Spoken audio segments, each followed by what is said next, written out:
The government is promoting bad behavior. Rick Santelli on CNBC had this major rant, and he was complaining about the stimulus bill. This is America. How many of you people want to pay for your neighbor's mortgage that has an extra bathroom and can't pay their bills? Raise their hand. How about we all? President Obama, are you listening? In addition to Twitter being something new that people were using in 2009, the concept and the thought of viral videos was really new too. And this is really a viral video. And at the time, we didn't have those every single day. Thinking of having a Chicago Tea Party in July. All you capitalists that want to show up to Lake Michigan, I'm going to start organizing. On Twitter, we're all talking about the video, and Michael Patrick Leahy, who was one of the founders of Top Conservatives on Twitter, said, we need to have a conference call. And we had over 24 people on this conference call. So on that call, we decided to answer Santelli's call and have tea parties just like our founding fathers did, and we decided to do it 1 week later on February 27th. Thanks for coming today. Let's dump some tea in the water. Dump the tea. Dump the tea. The power is still in our hands. It's not your money. Disgust with the stimulus package. Repeal or retire. We need to speak out. We need to start taking some action. We want to bail out. No more pork. Run 'em, big buck. God bless America. It's the American dream.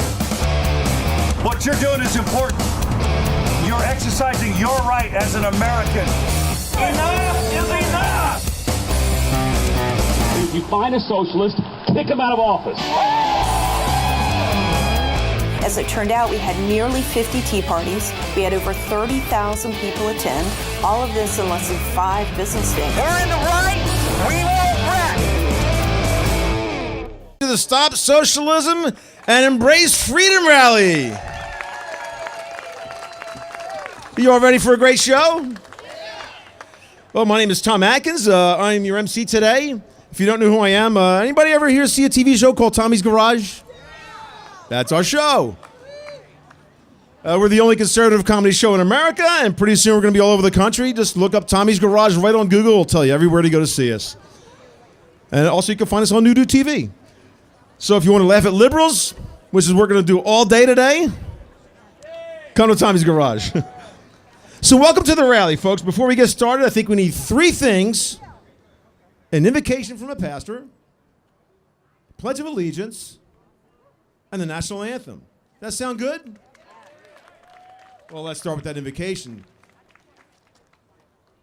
Let's start with a prayer, and guess who we have today? Pastor Dave Welch. If you never heard of him, he's not just a pastor. He's the founder and director of the Texas Pastor Council and the Houston Pastor Council. Now, remember when Mayor Anise Parker tried to force us to let men in the girls' bathrooms? This is the guy, well, one of the guys who really stood up and fought. And then when Mayor Parker demanded that all the pastors give their sermons to the government, he fought that too. And he won.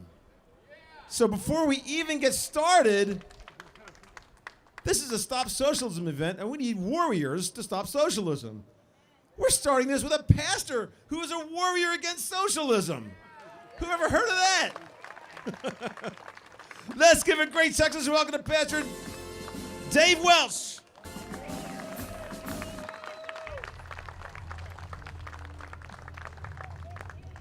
Well, good afternoon, and I want to always emphasize, too, that it's a privilege to live in this country, isn't it? And freedom is not free. So what we do, even in the standing against City Hall and fighting against sermon subpoenas, is just a small part of what our duty is here to do. And we had an incredible team of pastors across the city and really across the nation who are standing up, standing together. And it was a team effort, and I just honor them. And we see that same team, a lot of those pastors rising up here in Fort Bend County, across the state of Texas and across the nation. So I want to encourage you, but we also know that this battle is very real and that the socialism is just the first major step toward outright atheistic communism. So let's call on God today, who is the author and finisher of our faith and our freedom today. Heavenly Father, we come before you with grateful hearts today. We acknowledge that freedom starts first with our freedom from sin through Christ. Our freedom as a nation is based on the morals of the people that are directed by our faith. And the Lord, the government is a servant, not a master, and is directed by you and your word and through all of history. Lord, we see that the government works best when it stays in that role.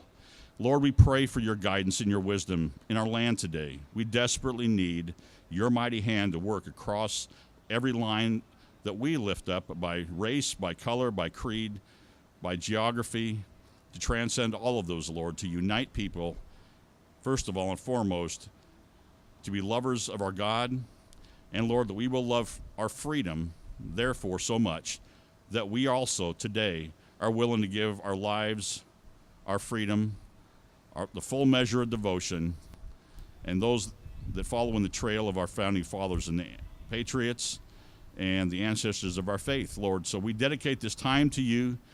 We cry out to you for forgiveness for our complicity in where we are as a nation. And Lord, we pray that you will let that revival, renewal of the wind of freedom to blow starting here, Lord, in this place in Texas, throughout this great state, and Lord, throughout this wonderful nation that you've given us. And let us, again, do this with humility, with grace, Lord, with love for all people, but with determination that we will stand regardless of the cost. And we do this in the mighty name of Jesus Christ our Lord. Amen. Amen.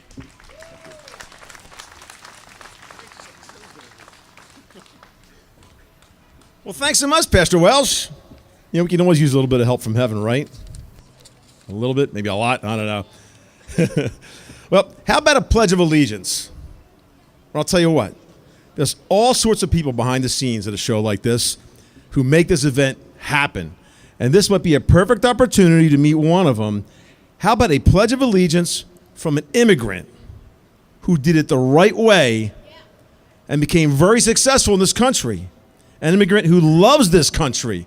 A Pledge of Allegiance from an immigrant who loves this country. Would that be good? I thought so. I got just the man. Dr. James Tang.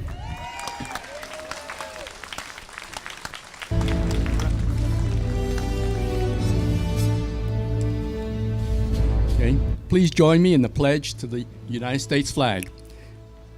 I pledge allegiance to the flag of the United States of America and to the republic for which it stands, one nation under God, indivisible, with liberty and justice for all.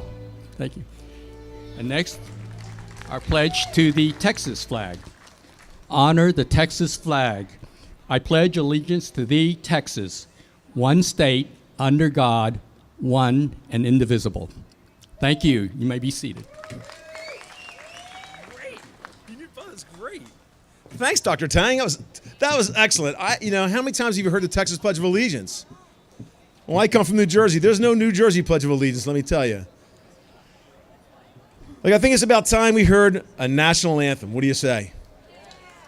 I think we need a voice like an angel. Ladies and gentlemen, from Katy, Texas, let's welcome Anastasia Kaziak.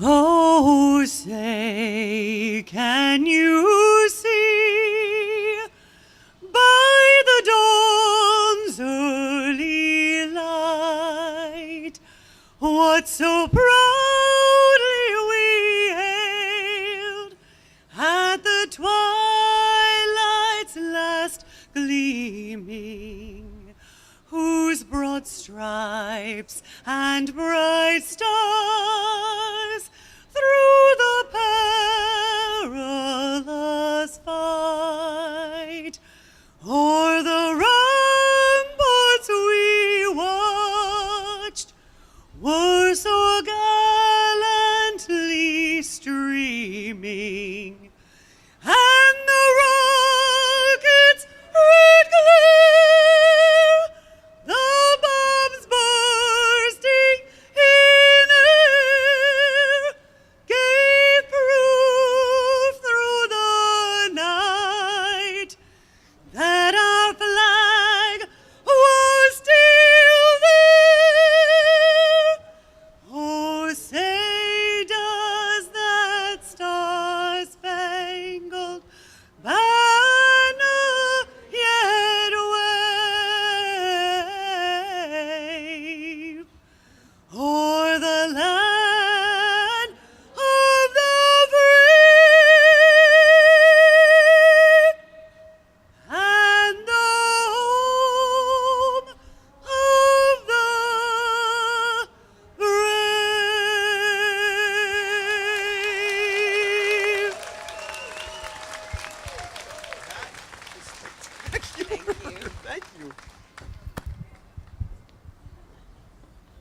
Wow, I am really humbled. Thank you, Anastasia. Let's get this party started. So, how many people out there are getting tired of hearing politicians promise that socialism is going to solve all your problems? You guys tired of that? Are you getting tired of the media and Hollywood actors who've never worked a day in their lives tell you to surrender your freedoms to politicians who have never worked a day in their lives? Are you tired of that? And how many of you are tired of college professors and the media trying to indoctrinate our children to hate everything that's great about America? Are you guys tired of that? I thought you might be. Well, you came to the right place. Welcome to the Stop Socialism and Choose Freedom rally. First, let me tell you who we have today. I'm going to go down the whole list. This is impressive. Congressman Pete Olson. Jackson County Sheriff Andy Louderback. Fort Bend County Commissioner Andy Myers. Miss Venezuela 1984, Carmen Maria Montiel. And we've got representatives from State Reps Lois Colkhurst, Rick Miller, and Phil Stevenson all coming today. Drop by, say a little hello to us. From the TV show Tommy's Garage, we got two comedians, Mike Rayo and Sam Griesbaum. Yes, liberalism is funny. Yeah. We have constitutional expert William Toft. Great guy. Smart. Wait till you hear him. He's a great guy. From the Republican Party in Texas, Dr. Robin Armstrong. Singer Miriam Markarian is going to bring one of her songs here and sing it for us. A young man from the University of Houston, Sebastian Rodriguez. Who knew there were conservatives who love and embrace freedom in college campuses? We got one right here tonight. From the Remembrance Project, Maria Espinoza. From the amazing Doc Green Show, Doc Green. And we're going to end our program with one of the Texas's greatest conservative warriors, best known as the Hammer, Tom DeLay. That's a pretty good team of conservative warriors, right? Now, some of them you know, some of them you never heard of. Some speakers are very plain-spoken. Some are more exciting. Some of them maybe a little crazy. I wouldn't know about that. Ooh, somebody get that flag fast. Thanks. We got staff here. Thanks, guys. They will give you all sorts of perspectives and about their experiences with socialism, their frustration, their failure, the misery, and of course, the stupidity. But above all, we're going to shout the failures of socialism and proclaim the greatness of freedom today. So, who's going to stop socialism? We are. And what's our best weapon? Freedom. Right? So you guys ready to start the show then? Let's bring up... I've been following this guy's career for a long time, and when I looked up his bio, there were things in here I didn't even know about him. Pete Olson graduated from Clear Lake High School, then Rice University. He served as a naval aviator. He flew the P-3C Orion. If you're not sure what that is, those things chase around Russian nuclear submarines all over the Pacific. He also served in the Persian Gulf after Operation Desert Storm. Then he worked for both Senator Phil Gramm and Senator John Cornyn. And then he was elected as your House rep from the 22nd District in 2008. He's still there today. He is a classic, plain-spoken Texan, and we could certainly use some of that in this world, couldn't we? Yeah, let's all say hello to Texas Congressman Pete Olson.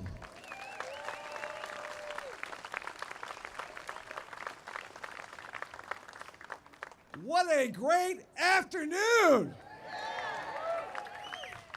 Welcome to my hometown of Sugar Land, Texas. We love freedom. We hate socialism.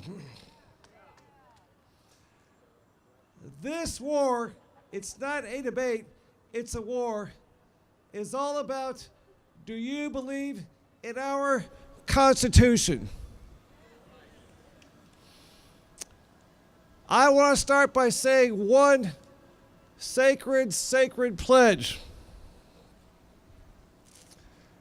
I, Peter Graham Olson, solemnly swear that I will support and defend the Constitution of the United States against all enemies, foreign and domestic, that I will bear true faith and allegiance to the same, that I take this obligation freely without any reservations or purpose of evasion.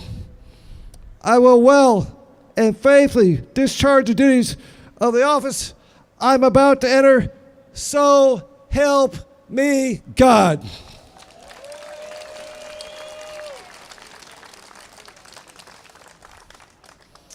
I raised my right hand and took that oath on January 3rd of this year.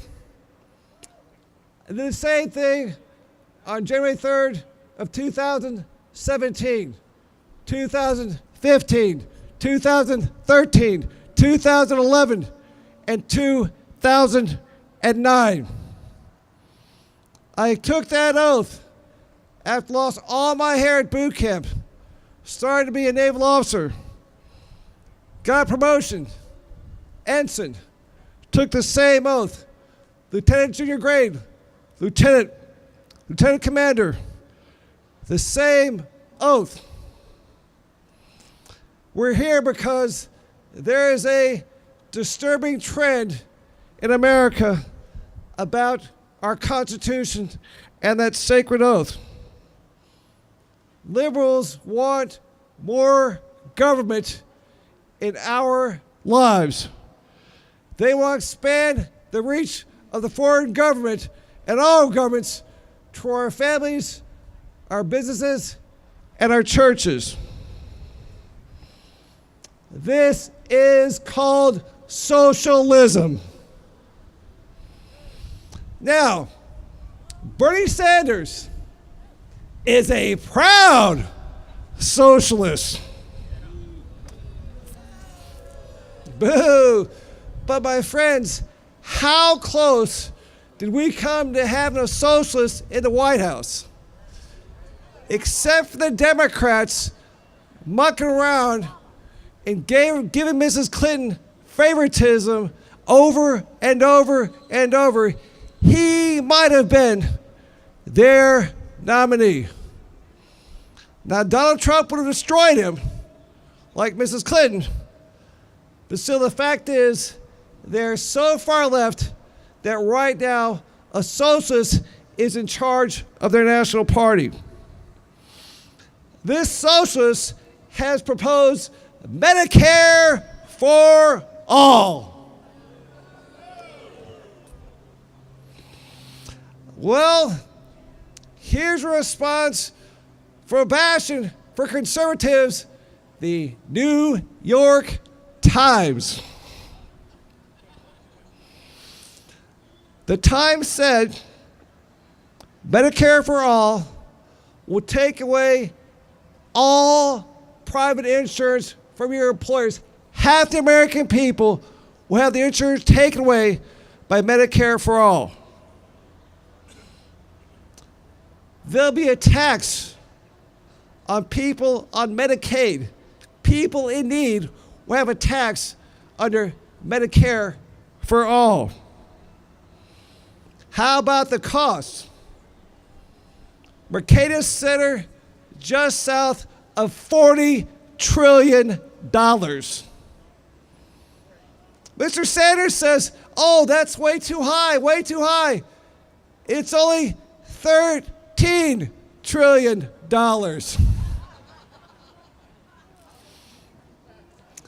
I was ridiculed, torn up by the left, because I voted with Mr. Trump to get our economy rolling with all across the board tax cuts.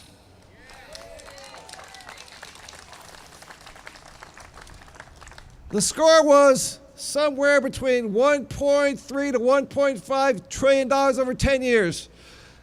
Mr. Sanders tore into me and others who voted for that bill. Mr. Sanders, your bill will cost 10 times that and destroy our economy. That's a big, big difference between our Constitution and socialism. Here's a fun one. How about the Green New Deal?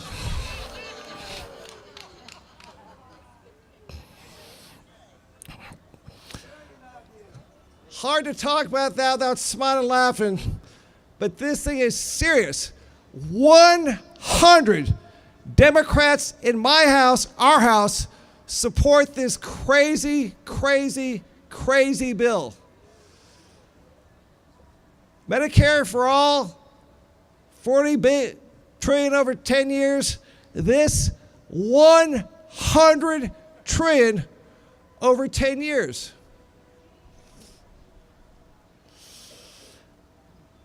It's so bad, we're actually talking about cattle emissions as part of our role in D.C. This attack on America, attack on Texas, and this bill ain't going nowhere in Congress.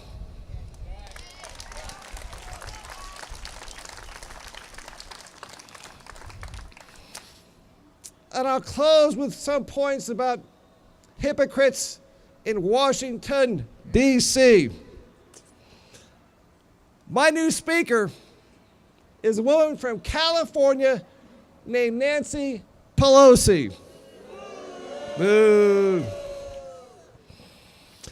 Nancy Pelosi was on a hammer for liberals, a show called 60 Minutes, last night. She was being pushed by a liberal reporter about the Green New Deal, Medicare for all, and socialism. And she said, and I quote, "My party, the Democrats, reject socialism as an economic system." Well, Ms. Pelosi, your actions speak louder than your words. Here's the best summary of what's going on with socialism. This was spoken in the House chamber on February 5th of this year. These words came out of our great president, Donald Trump.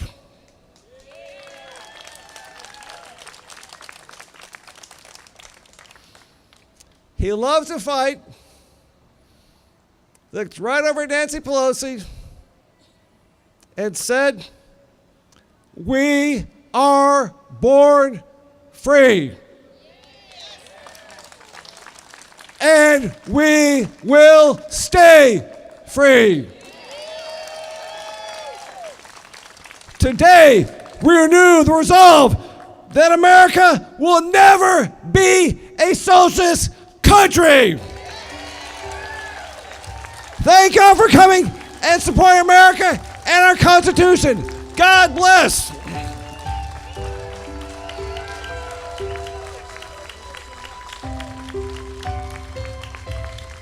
Pete Olson.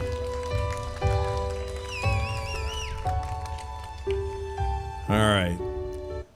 Now, there are tough Texans, and there are tough Texans. Nobody is tougher than Sheriff Andy Louderback. He has to be tough. He's the sheriff of Jackson County, and Jackson County is on the Texas border with Mexico. Now, he's served Texas over 30 years in law enforcement, including the president of the Sheriff's Association of Texas. And you got to be a heck of a sheriff to be the president of that association. And, of course, you've seen him all over TV news for years. Sheriff Louderback serves on the front line of the border wars. And now he has a story to tell. You guys want to hear it? I thought so. Ladies and gentlemen, let's give this great Texan a great Texas welcome, Sheriff Andy Louderback.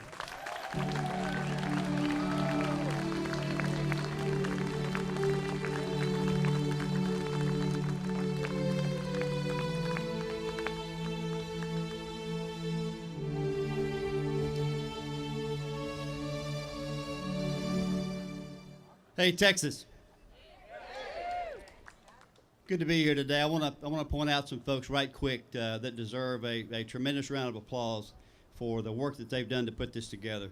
Ms. McWilliams, Karen McWilliams, you step out here a little bit for us. And I know there are a lot of workers out here. This is Texas, right? But what has this lady done today here in this great environment, brought some people together in a great spot? Listen, it's a lot of work, and I appreciate what you did. Everybody does. Keep it going. Keep it going. We got a long fight ahead of us, right?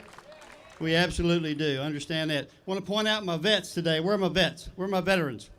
Y'all stand, please. We're the protectors of this country. Where are you, men, women? Raise your hands up. Raise your hands up. Thank you. Thank you for your service, for every one of you. Where's my law enforcement? Where are my protectors of the town here? Where are my county protectors? Where are you guys? Raise your hand up. I see one to my left over here. One back over here. Thank y'all for being here. Retired law enforcement. I've got one over here maybe. Good deal. Good deal. Listen, you want to talk a little bit about border security today?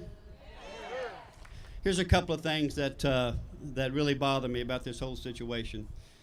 We've had a raging national debate on border security for a long time now. Recently, it's come down to an asylum issue in our country. And I was down on the border here at McAllen, Hidalgo County 3 weeks ago and saw firsthand what's happening there with the asylum system that's been broken for a very long time. I say broken, and that's probably not the best word for it, because the situation is the asylum program was never meant to be exploited this way. So what we have today, whether you know it or not, in Hidalgo County, we've got as many as, the record has been broken there, 4,000 in one day have turned themselves in. Let me kind of explain that, what's happening here. Now, these are South Americans that are coming in. A few Mexican Americans, but mostly South Americans. Honduras, Nicaragua, those countries there in South America. So what has happened is they're not trying to sneak into the country. They're simply walking up to a Border Patrol agent that they seek out, Customs and Border Patrol, that they seek out and walk up and say, I'm here to turn myself in for asylum, and issue those 3 words. I'm in fear of my life. I have an asylum issue. I'm fleeing my country. It's scripted. It's scripted for those folks as they walk up. I'm fleeing my country. And that's all it takes. You're on Texas soil, and according to our asylum laws today, they're now a due process in Texas asylumee. They go into the asylum program. They're first processed into Hidalgo County, and here's the story. That holding facility can only process 3,300 people. 3,300 people. That's all it can hold, period. If you get a chance to go down there and do a border tour, go by the Customs and Border Patrol headquarters, take a look inside there. 3,300 people that are packed inside that holding facility processing center, where they are fingerprinted and processed into the United States, into the program. The issue is, at over 1,000 a day on most days, what happens to the system? It's completely full and overrun. There are no other holding facilities in Texas that folks can be sent to. Hence, what did Mr. Trump say, our great president? Why not send them to the sanctuary cities that like that? Did that get some people's attention in this country? Yes, it did. Yes, it did. Why? Probably because it makes sense and it would be effective, wouldn't it? And I found in my business that anything's effective, I'm going to have a lot of people against it. A lot of people. If it works, if you want to put up infrastructure on our border, that's effective, and that gets folks' attention right away. I'm going to tell you, because it works. What do the Border Patrol say about the 3 things that will fix our border security situation? What does the Border Patrol, who sits back, there's 70,000 Border Patrolmen in this country. What do they say? What do they say to protect our border? Build infrastructure where they need it, where it's required. That's number 1. We need infrastructure where we need it. We can show you where we need it. We can show you where it needs to go. The number 2 thing they want is they want more manpower. Now understand, when you're 3,300, when your holding facility is completely full, your resources from your border are taken to help process that. So right now, we've got far fewer Border Patrolmen in their assigned locations for duty than we used to have because of the asylee issue that we're dealing with. That's a fact. So these things combined where we need additional manpower there, especially at the Rio Grande Valley sector in Hidalgo County. That's where the asylee issue is coming on. All the while, the cartel, who plays a very distinct role in this, is catapulting narcotics and humans into this country in another fashion. And make no mistake about it, folks, the rise of the cartels in this country is something you need to take note of now. You need to figure out right away. And law enforcement in this country is trying to come to terms with a criminal organization that is so well funded and is so well backed, has a tremendous amount of equipment. And I would ask the police officers in this area here to say, if you had an unlimited budget, what could you do? If you had $1 billion budget, what could you do for law enforcement in your society? And if I had any city managers out here, or county commissioners here, ask yourself, if I had $1 billion, what could I do for my roads and for my citizens here? Think about that. That's what the cartel has. Make no mistake, the rise of the cartels is on. It's on. They are trafficking humans. Houston, Texas, #1 human trafficking site, hub in the U.S. Not a proud fact, but you got to understand and know that as a citizen here in Texas. Understand this. The third thing that the Border Patrol say they need is technology. They need certain technology in certain places. This technology costs money. The budget for Border Patrol is a whole lot lower than the cartels. Trust me. They make more on the piece of fee to come through their plaza in 1 week than most of the budget for the Border Patrol. This is almost $1 billion industry in and of itself just to come through the pathways, and the caravans that come are also coming with cartel help. So it's a multi-pronged problem that we're faced here in this country. What's the bottom line here as I wrap this up? I think the bottom line is coming to votes. It's coming to votes, folks. If we can't stop the border situation that we have going on, what's going to happen to us as a sovereign country? When we no longer recognize a sovereign border in the state of Texas or the United States, what have we become? What have we become when that happens to us? Take that to your grandchildren. Take that to your friends. Start understanding the dynamics that are involved here in the overall picture on what's happened to us. Thank you all very much. God bless Texas. God bless our military. God bless the USA.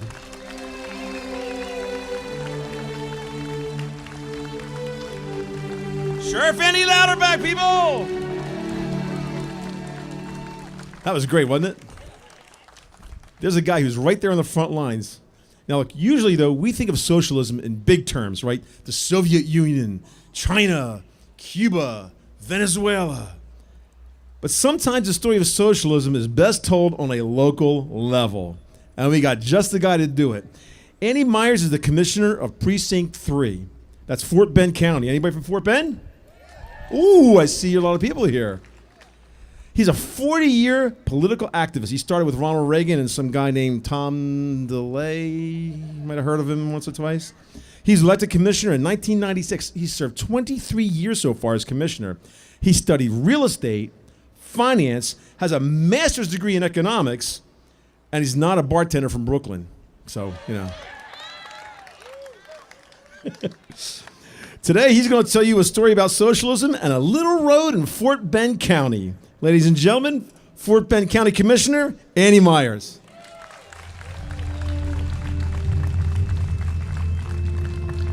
Thank y'all for having me out here today. If you're thirsty, I have 500 bottles of water. Please take 2, 3, 4, 5. I do not want to haul that back to my office. Thank you for allowing me to come out today. 10 years ago today, patriots across this country gathered for the first time as part of a movement that became known as the Tea Party. Tea Party, right? The meaning of the Tea Party today, 10 years ago, and even 1773 has remained the same. We are taxed enough already. And in 2019, are you taxed enough already? Some people tell me, well, Commissioner Myers, you must like tax day because you're a CPA. That's like a defense attorney saying he likes crime. I'm proud of the nickname they gave me, the taxpayer's best friend, because of my work here in Fort Bend County, reducing taxes, providing open government, transparency to our residents. Taxpayers need more friends in government, right? And we need more of a tax-cutting attitude in Washington. The IRS is still the most feared three-letter agency in government. I believe the tax code punishes success, it punishes thrift, it punishes ingenuity. And it ought to be overhauled, because the average citizen should not be paying more money, more tax rate than the large governments, large corporations, and special interests. Do you know that Microsoft only paid 8.4% tax rate? Google only paid 6.8%. When's the last time you paid less than 10% tax on your income? Never? And taxes in Texas, especially property taxes, are still too high. You know, you can't even own your own home without a number of taxing entities continuing to tax you almost out of your home. Look, I'm a county official. I know that we need to collect revenue for our government services, build roads, law enforcement. We're the second fastest growing in the state of Texas. But if you live in Fort Bend County, you can't even keep up with all the taxing entities that are levying a tax on you. Not just the counties and the cities and the school districts, but emergency service districts, MUDs, levy improvement districts, management districts, and even more. Here's the deal. If all these entities are going to dip into your wallet, they should live by an important principle: total transparency. No entity should take your money, should operate in secret. Every dime they spend should be open to scrutiny. Because here's an important right for every taxpayer. If we're going to pick up the tab, we ought to know to be able to see everything on the receipt. Taxed enough already? Huh? You bet. But what makes me mad is when I'm taxed in secret. When officials at meet at a law firm in Houston and decide how much tax you're going to pay here in Fort Bend County. That's why I am proud to stand with Republican State Senator Lois Coker's and support her bill, Senate Bill 1253, to provide taxpayers with transparency into their special districts. If you're going to be paying thousands of dollars to a taxing entity, you deserve to know everything about that entity, right? You deserve to see a website with budgets, contact information that show you why your taxes are being levied and how and where their taxes are being spent. Are they being spent on your benefit, for your benefit? How many of you know that the city of Houston levies $16 million a year in sales tax revenue in the unincorporated area of Fort Bend County? Any of you? Well, they do. They provide no services to those residents paying the tax, and none of those people can vote for anybody on city council. Can you say taxation without representation? Houston and the special districts believe that the taxes they collect belong to them and they can do with it as they please, and I strongly disagree. Taxes belong to the taxpayers. We simply hold it in trust for them to spend it for their benefit. We're trying to do something about Houston taking money from our non-city residents. We propose legislation that's jointly sponsored by Rick Miller, John Zerwas, Phil Stevenson, to force Houston to spend at least a portion of that $16 million a year that they're collecting for the benefit of the people paying a tax. If you pay a tax, you ought to get a government service in return, in my opinion. Also, legislation to allow the people in the unincorporated area of Fort Bend County to vote themselves out of Houston's extraterritorial jurisdiction. Naturally, Mayor Turner and the city of Houston are fighting this legislation, and unfortunately, they've managed to attract some local allies. The legislative process, if you know it or not, is really designed to kill bills, not pass it. About 15 or 20% of bills that are introduced actually make it into law. So any opposition to your legislation is going to be difficult. And with Mayor Turner and his allies, we really have opposing our legislation, we really have an uphill battle.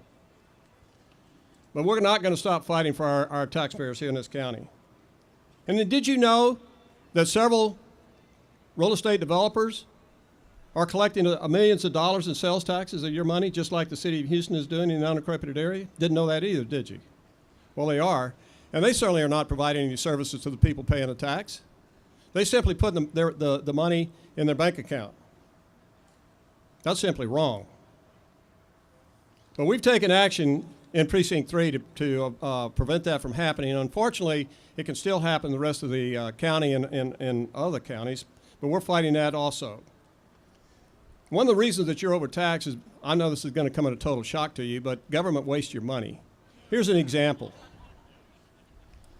My biggest frustration so far is trying to improve FM 1093, the West Park Toll Road. If y'all don't know where that's at, it's a major road in my part of the county. FM 1093 is a state road, so the state ought to be the one to widen it, right? Well, they told me they didn't have any money. So in 2007, I started the process of trying to put together a project to utilize some of the county funding, state funding, federal dollars to improve that road. So it was going to be about $160 million, $60 million project. I immediately ran into delays from the federal government and state government. The feds demanded that we do an environmental study that takes years to do. Well, studies don't make any sense. They don't provide any benefit to you at all. But as a result of the 6-year delay, the cost of right-of-way went from $5 a square foot to $15 a square foot, increasing the cost of the project by $40 million. We got absolutely nothing for $40 million. They totally wasted your money. I'm proud of the work we're doing here in Fort Bend County. We've lowered our tax rate by 1/3 since I've been in office. Thank you. We can't let up, though. It's going to lead us to socialism. You know what a socialist is, don't you? It's somebody who would go on The Price is Right and guess that the price of everything is free.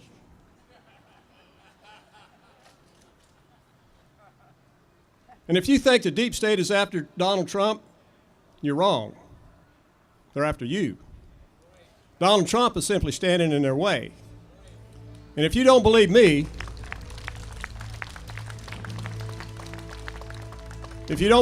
just ask Catherine Engelbrecht, who's really gone through a major deal. In summary, 10 years after the first April 15th Tea Party rally, let's empower our taxpayers for transparency and accountability. Thank you for being here today. God bless each of you. God bless the state of Texas. God bless the USA.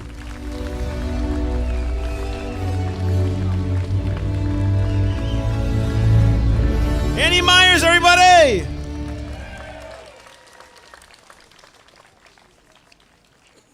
What we need is to pave over socialism, I think. Hey, by the way, there's a guy back here with a sign. It says, free hugs. Flip the sign around, dude. Flip it around. Yo, knucklehead. Turn the sign around. Yo! He's on his cell phone. It said, tell that guy to turn the sign around. What's the other side say? Turn it around. No, the other side. The other side. No, the other side of it. No wall, help our vets. Okay, you stay right there. How many vets do we have here today? How many of you want to build a wall? Dude, you...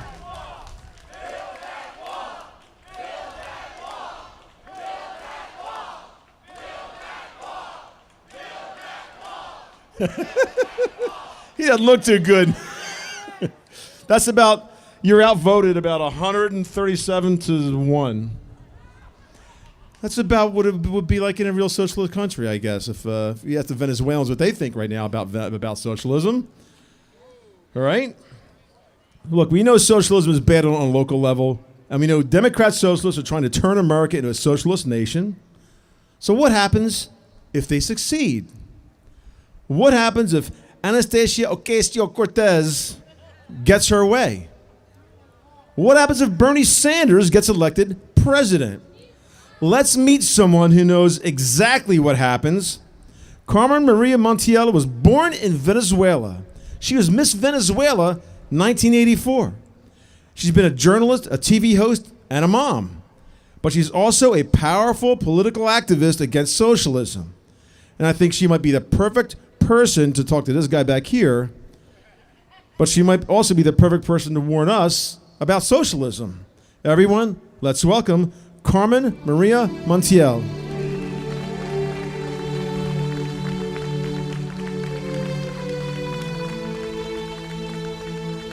Thank you.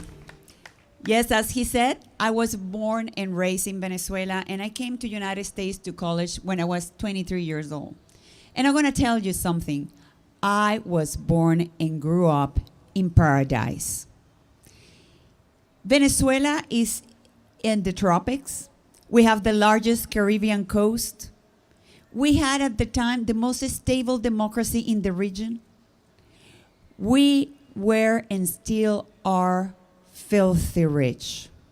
Number one in oil reserved. Number one in sweet water reserved. Coltan, gold, uranium, and so many minerals that at that time, nobody would have even imagined that Venezuela could go down the way it have happened. And that's what I'm here to tell you. Do not take it for granted. When Hugo Chavez came to power and was befriended by Fidel Castro, and the Cubans start telling us, you know, be careful, this can happen to you. Everybody was like, nah, no. Why? Come on, we have the most stable democracy. We're rich. You cannot compare Venezuela to an isle that only have tobacco and sugar canes. The major corporations around the world had their headquarters for Latin America in Venezuela because of the stability the country had. Venezuela was at the time not a third world country. It was a country on the road to development. That's the country I grew up in. But Hugo Chavez came into power with a new name because, you know, socialists every so often change the name of socialism to try to sell it back to us like we have just rebuttal it, change it, and now it's going to work. So he came into power with the socialism of the 21st century. And we're going to give everything. You know, this oil, we're going to share it equally. You know what happened? You know, all of these socialist dictators, and let not forget that Hitler and Mussolini were socialists. They come into power and they become tyrants, and this sharing thing because let's take it all for me and my friends, and I'm going to starve you to death. And while the population in Venezuela have been losing weight because of lack of food or dying because of lack of medication, the people that controls the government are getting fatter and fatter, not only physically, but their bank accounts.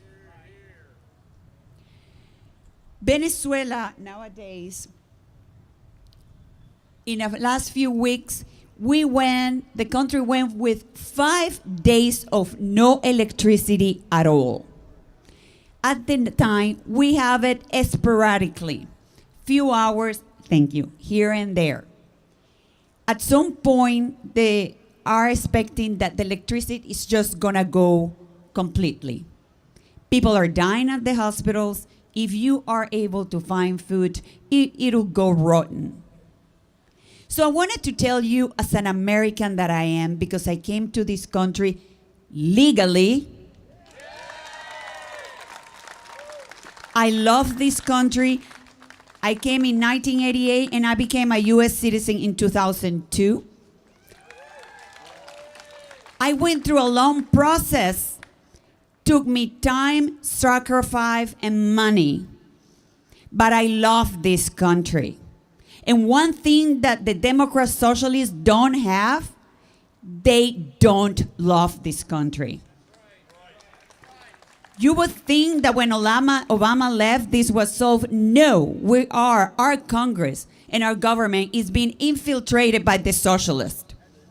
Look at all the candidates, the Democratic candidates, they're all socialists. Look at the new breed of Congress, these 3 new women in Congress with so much hatred for our country. And if they hate our country, they want to destroy our country. And let me tell you, do not take it for granted. I won. I lost a country. I won't lose another one. Do you know that Venezuela's economy 60 years ago was second to United States? Do you know that Venezuela used to have one of the best health programs in the country? Do you know how that destruction started? You know, the socialists decided that they needed more votes. So they turned a blank eye to illegal immigration. And suddenly Venezuela that have a great legal immigration of people who came to work and help our country grow, suddenly we start getting all these people, and there is no infrastructure that can take an uncontrolled illegal immigration. Our hospitals were destroyed. Our public education was destroyed. The people of Venezuela who pay taxes could no longer go to our own hospitals and could no longer go to our public schools. And we're seeing it all happening here. Our education is being destroyed. They don't teach history to the children anymore. I have to sit down and teach my children the history of this great country, United States. We have the immigration that we're not able to afford. If we don't have a border, we don't have a country. And socialism is like a cancer. It starts growing. And you don't realize it until it's asphyxiating you. That's what happened to the people of Venezuela. They thought this is not going to happen to us. Then start happening. Then now they're suffocating. People are either leaving or dying. The situation is going to get worse. The infiltration is Russia, China, Iran, Hezbollah, and ISIS. It is a threat to the United States of America.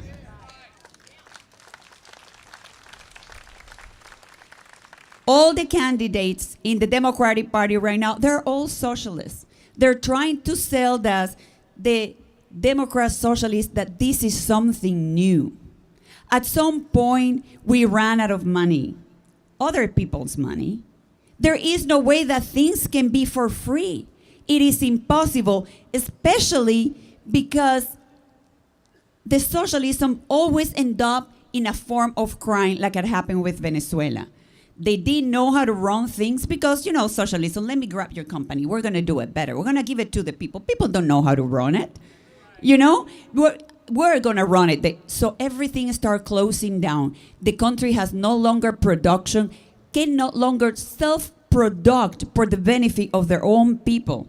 It have to import. Oil prices gone down. Production of oil in the hands of the government went down because they don't know what they're doing. We used to produce 3 million barrels a day. We are under 500,000 barrels a day. There is no way. And on top of that, they are stealing the money. Look at Bernie Sanders. Can you explain me how he's a millionaire right now? You know, socialism is you all are going to be miserable and I'm going to be filthy rich. The other problem with socialism is mediocrity. You know, not only they hate the country, it's like everybody should have the same opportunities, whether you fight for it or not. Okay? I believe we all should have the same opportunities as long as we fight for it. And here we have a woman in Congress that, yes, she went to college, but she was never able to get a job. That tells you that that woman was so bad that nobody gave her a job. I'm going to give you a great comparison. We have a bartender in Congress. Venezuela has a bus driver as president.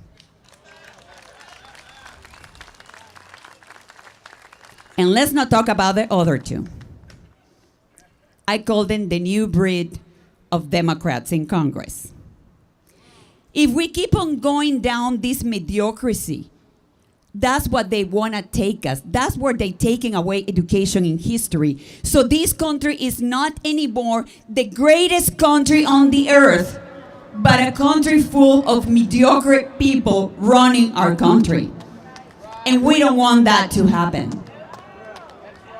I came here proudly, I went to college, and I graduated magna cum laude. And I have had many jobs. You know, and I don't want this country, I want everybody to succeed, but I don't want the people that set our laws to be a bunch of mediocre people that hate our country telling us what to do. Because you know the government is not there to tell us what to do. It's to control, to make sure that the laws are following, but not to control us. That's what socialism wants to do. Control the people. It is all about control. If you don't believe it's happening here, I'm telling you it is happening. When I was growing up, I remember seeing those signs, but I was too little. I didn't know what it was. My father, he was a visionary. He said, this country is coming to an end. And I was little, I said, oh, come on.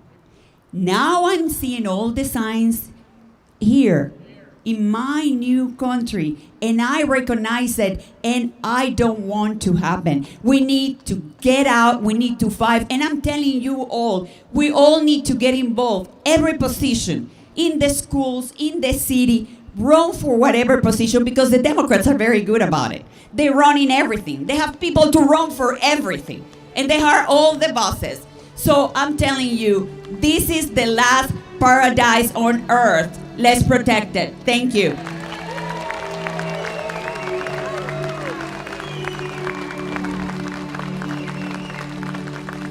Carmen Maria Montiel! Oh, that was beautiful. I love that.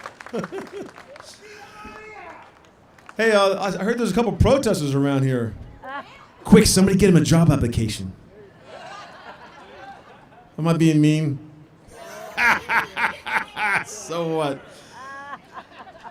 You know, if you draw a line between Houston, Austin, and Corpus Christi, you get District 18 in Texas. Lois Colcourse is the state senator of District 18. I'll bet she deals with socialists every time she drives to Austin. Here to represent Lois, her district director, Paula Gibson.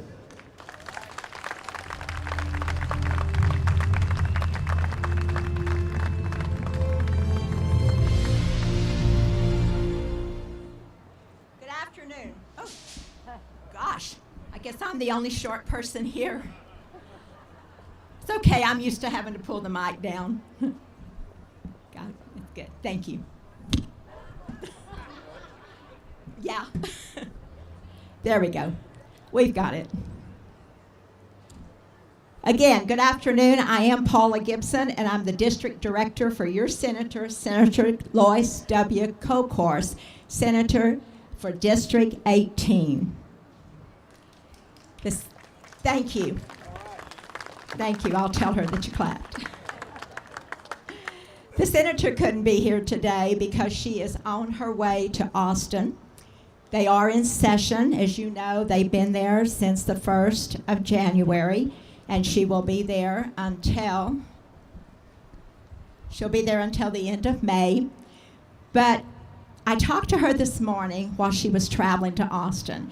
I told her I was going to be here today. She wanted me to be here today. And she asked me to tell each and every one of you that she sends her best, and also that she is very proud to represent you in the Texas Senate. And we will be on the ballot in 2020. So just get ready, and I do take names. My office is in Katy.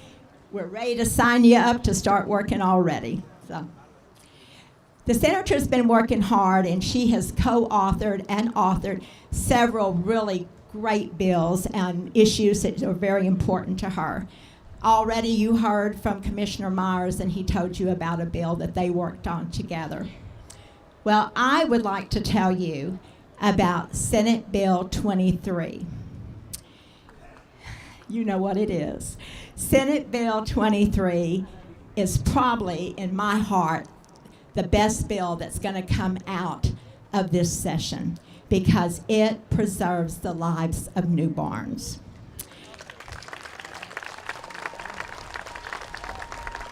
Yeah. The senator would like to sincerely thank the Texas Senate for passing last week Senate Bill 23, which is the Texas Born Alive Infant Protection Act.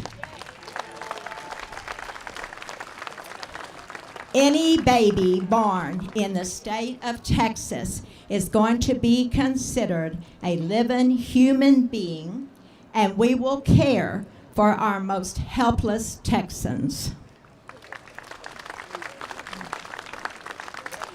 The great state of Texas, unlike Virginia and New York State, stands united for life, no matter how small the life may be. So on behalf of the senator, she would like to send you best wishes, and I thank you very much for inviting us here today. Thank you.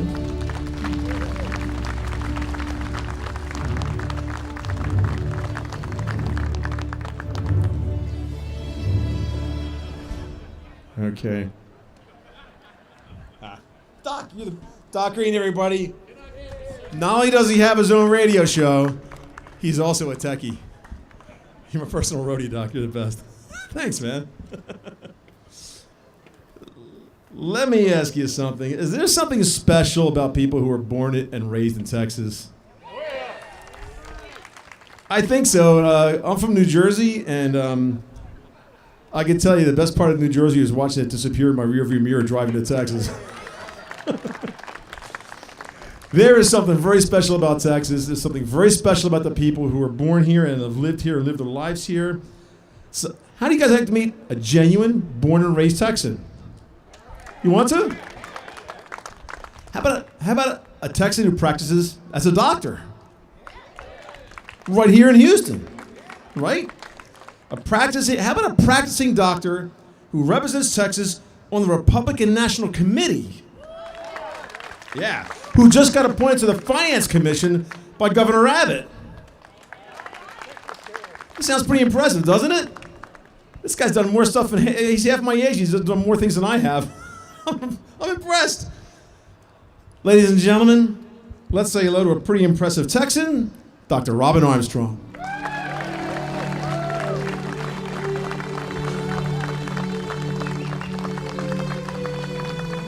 Hello there, how are y'all doing? All right. So I didn't want to deal with this. I wasn't sure if it was going to attack me or something, so I went ahead and brought the handheld. So guys, it is great to be in Texas. It's great to be a Texan, and I am a practicing physician. I was actually seeing patients this morning, so I'm going to talk to you a little bit about healthcare today and how socialism impacts healthcare. We lost the House of Representatives in 2018, predominantly because we lost suburban women. We lost suburban women. That's just what the statistics say. Trump won suburban women by 9 percentage points in 2016. In 2018, we split the suburban women vote, 49% to 49%, and we lost the House of Representatives. It made races like your congressional race here in Fort Bend County closer than it should have been. We lost a congressional race in Houston because of that. We lost a congressional district in Dallas because of that as well. Health care was the reason why we lost those elections. In exit polling we took, women were more concerned about health care than just about any other issue in this last election cycle. So health care is huge. I will tell you that health care is currently 20% of our economy. Over $1 trillion a year is spent on health care. It is vitally important to our nation. But health care and medications today are more expensive than they've ever been because of government involvement in health care. That is why it is so expensive. And now, the crazy Democratic Party, President Trump says they're a little bit crazy. And I've had the honor to go to the White House a couple of times and advise them on health care issues. And he is certainly right when he says that they've kind of lost their minds. The crazy Democrat Party solution is what?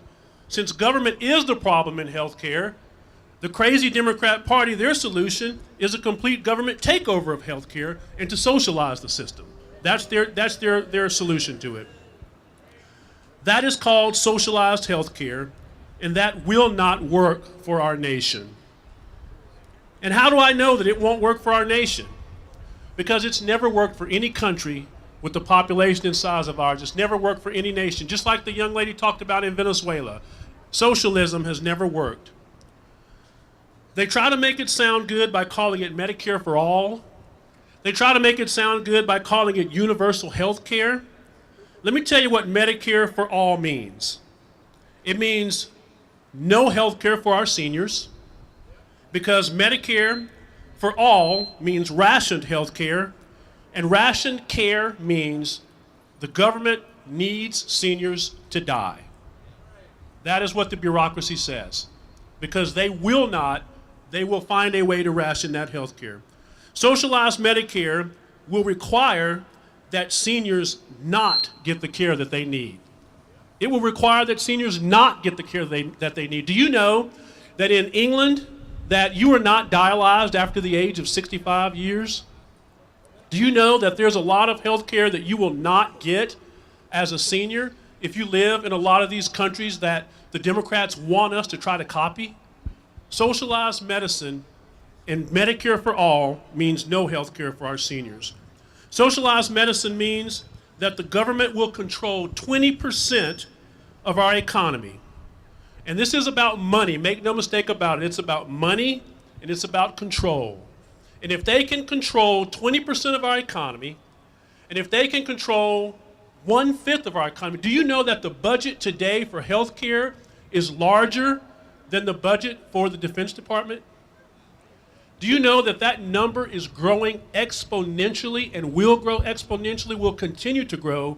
It will be the largest budget outlay that we have in our federal budget. That is amazing. They desire to get control over that money, and in getting control over that money, they will have control over our lives and our health care, and we cannot allow that to happen. We cannot allow that to happen.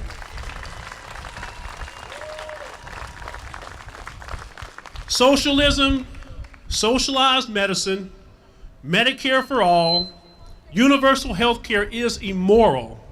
It's immoral because it puts the most intimate and personal decisions that we make in the hands of a government bureaucracy.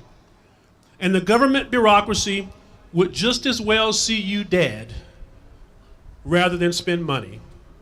I will tell you one thing, and I deal with the government bureaucracy a lot today because it's in healthcare now.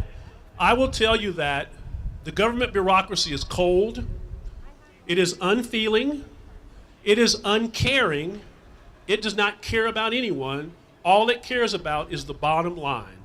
I can tell you that. We talk about how bad insurance companies are, and I get that. I understand that. I deal with insurance companies all the time, and they are very frustrating to me. But I will tell you, government bureaucracy is a whole lot worse. A whole lot worse. They will ration health care, and they will ultimately tell you what you will not get, what you have to get, and they'll tell you basically that there's nothing we can do for you. We have to flee government socialized health care. Let's send a big message to AOC. He did such a good job of pronouncing her name. I can't pronounce her name, so I'll just call her AOC. Let's send a big message to AOC, Bernie Sanders, Joe Biden, and that long list of Democrat socialists that they are not welcome to destroy our healthcare system. They are not welcome to destroy our country, and they will not be allowed to mess with Texas. I wasn't finished yet. A little bit more. Sorry, guys. That was a warm-up for the ending. I am a physician. I've taken care of a patient that had ovarian cancer about a year ago. And I can tell you this lady did not get the care that she needed because she was wrapped up in the government healthcare system. I am telling you that healthcare is less expensive, that is personal, and that is privatized. Healthcare is more efficient, that is personal, and that is privatized. This lady got healthcare way late, and she ended up dying because she was caught up in the Obamacare system and in the healthcare system. We do not need more government in our healthcare. We do not need socialized medicine. And thank you, and God bless you, and God bless America, and God bless Texas. Thank you very much.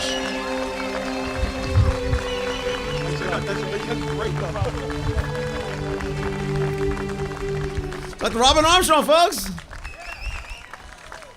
Now we got something a little interesting for you. We often forget what started this whole thing. Well, it started in Philadelphia. That's where I was born and raised. And that's where they wrote the Constitution of the United States. And here's a guy who documented that story. It's called The Little Red Book on the Little Red Constitution. Ladies and gentlemen, let's welcome author William Toft.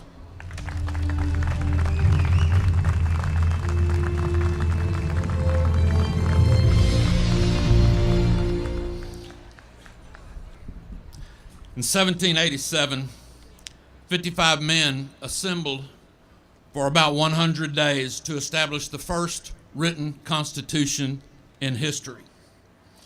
With self-governance, separation of powers, and limited government as their guiding principles, they would construct the institutions of government that would ultimately lead to a nation that has led the world in freedom, prosperity, opportunity, technology, and charity.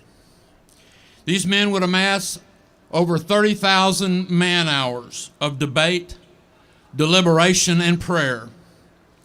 In the end, they would ratify a constitution having spent over 6 man-hours per word of our Constitution. The debate about the meaning of the Constitution is over. It ended over 200 years ago. The result is that we have a document, we have a Constitution that says what it means and means what it says. Not only that, but it does not mean what it does not say. And it does not say what it does not mean. When the Constitution says that all legislative powers herein shall be vested in Congress, did it mean that Congress can transfer this power to bureaucratic or private institutions, or is it their sole responsibility? Today we have a fourth and unaccountable branch of government, unelected, and thousands upon thousands of regulations which have never had a vote in Congress or seen the desk of the president. When the Constitution says that Congress shall have power to coin money, does it mean that they can hand this power over to a privately owned central bank? But Congress has given a cartel of bankers the enormous power over the nation's money supply and economy. That institution is called the Federal Reserve. When the Constitution enumerates 6 of its 18 powers in Article 1, Section 8 of the Constitution to establish congressional power to control the military and defense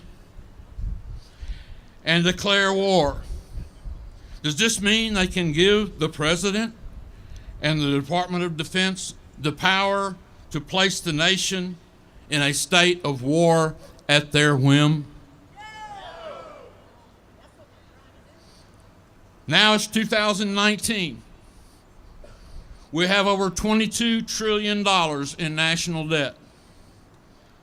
Over 120,000 soldiers have died, and we have spent untold trillions on undeclared wars throughout the world, with few or no tangible results.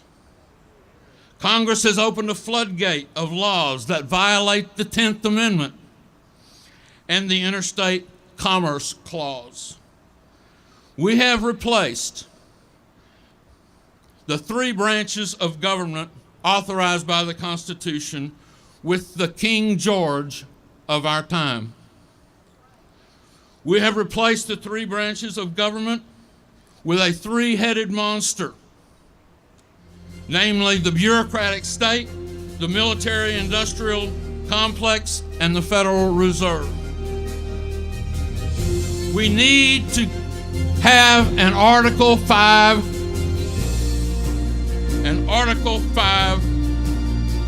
Convention of States. I'm an American, and I want my liberty back. I want my self-governance back. I want my Constitution back. Thank you.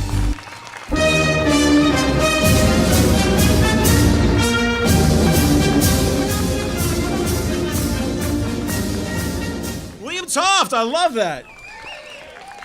You know, we forget sometimes. It's the Constitution. Rick Miller represents District 26 right here in Sugar Land. You know who he is, Rick Miller?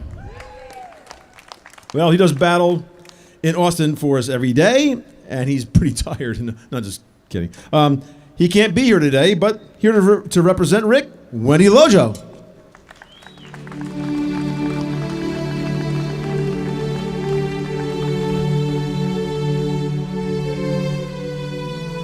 Good afternoon. My name is Wendy Lojo, and I am here on behalf of Representative Rick Miller. And I love my job, and I don't think many people can say that. But Representative Miller is a true patriot. He's an honorable man. He's a husband, a father. He's a Navy veteran, and he is in Austin working for you. You are his boss. And he asked me to come here today and read some remarks. I'm going to make it quick. And so this is what he says. Thank you all for being here today, for standing up, for showing up, and speaking up for our great country, our great state, and our president. We are truly blessed to live in the United States and certainly Texas. Our form of government, our Constitution, our liberty and freedoms make the United States the greatest place to live in our world today. Today, we stand up to remind Americans that an America based on free markets, federalism, and limited government works. Our Constitution and American way of life must be preserved. So let us stand strong together, fight for our country, our Constitution, our liberty as never before. Thank you, and may God bless you, our nation, and the great state of Texas. Thank you.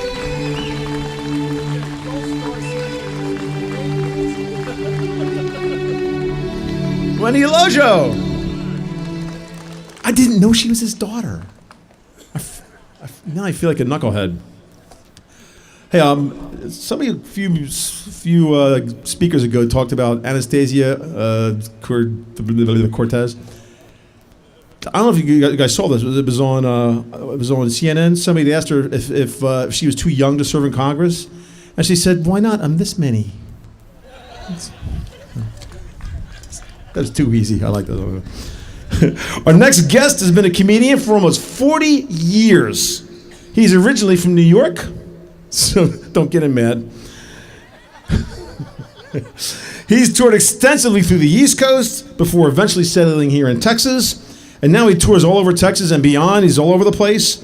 You can still catch him when he's here in town, different comedy clubs. Just pay attention, you'll see him. I think he's one of the funniest people I ever met, and he happens to be a really, really good friend, probably because he keeps me laughing all the time. And he just happens to be a star of my show on Tommy's Garage. Let's all welcome Mike Rayo.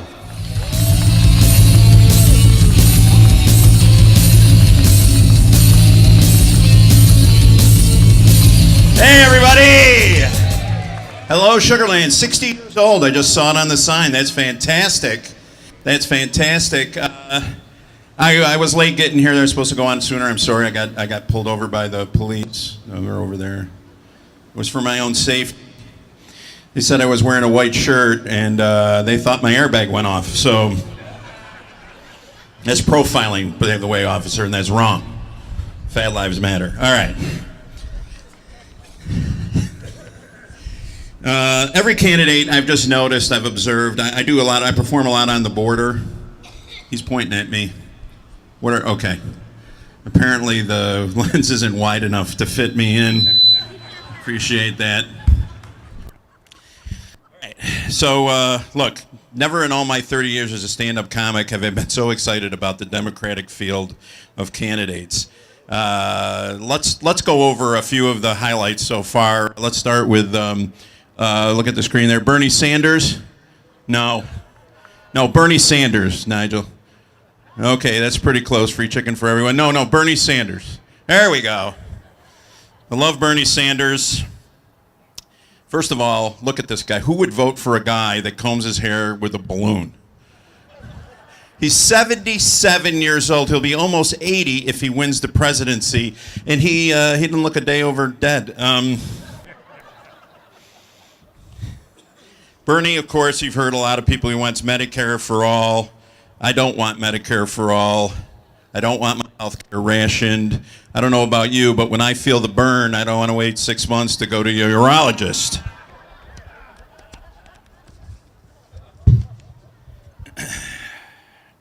Now, I'll get a little serious for a second. Bernie says that socialized health care, as evidenced last month. So he says socialized health care, we should copy Finland.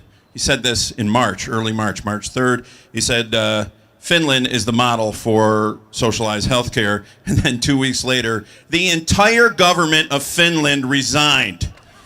Why? Because they couldn't fix their health care system. Yeah, hey, Bernie, there's an opening for you in Finland.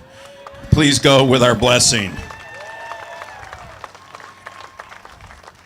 Now, perhaps my favorite one is Senator Elizabeth Warren. You know her by Trump's name, Pocahontas. I call her Taxajawea. But Hiawatha here has been claiming, even in her Texas bar card, that she is a Native American. And she's been lying about it for so long, she actually believes it. And she made the biggest mistake you could make. She brought science into it. And she had a DNA test. And guess what? The Jeep Cherokee has more Native American in it than Senator Elizabeth Warren. I do want to thank her, Miss 1024th. She taught my grandchildren more about fractions than I ever could. And then we got the star of the Democratic Party here in Texas. He has one name like Cher. Some of his fans are over there. Let's hear it for Beto. There he is, Beto. You can see him there. He's standing on a table, because if he had to stand on his record, no one could see him. I don't know what he's doing in that picture. It looks like he's reenacting his 1998 field sobriety test, if I had to guess. This guy lost his bid for the Senate a year ago and says, hey, why not run for president? That's like losing at miniature golf and going, hey, I'm going to go for the Masters. This guy he's not smart, ladies and gentlemen. He thinks Cheerios are donut seeds. I wish they were, man. I'd love that. And of course, if you Google his real name, Robert Francis O'Rourke, you get this, his criminal record. At least we know he's honest. He's not the only candidate for president in Texas. We have San Antonio Mayor Julian Castro. And I don't know much about his policies. I just know he can't be president because nobody who looks like a Bond villain, next slide, can be president. And there's two of them. He's an identical twin, so, that's not good. He could be sneaking off to Russia to talk to Putin, and we wouldn't know. All right, not every joke's a gem. And finally, it's my sad duty to report that the brilliant politician that started this race to socialism is too young to run for president, as Tommy said. Of course, I'm talking about Alexandria Ocasio-Cortez. Yeah, I love her. I can't write any jokes about her because she writes them all herself. So I'll just read very quickly a few of the brain droppings from Ocasio-Cortez. She said that unemployment is low because everyone has two jobs. And if you think that makes sense, get therapy. A 17-year-old can walk into a gun shop and buy an assault weapon. I don't know. I don't think so. I mean, fake ID might work at the bar you worked at. It doesn't work in a gun shop. they call, they call the federal government before they give you a gun. And last, and perhaps my favorite quote, while she was campaigning in a Democratic congressional district, she actually said at a rally like this, "We're going to flip this seat red." And she did, by the way, and she did. She was able to get them to turn red.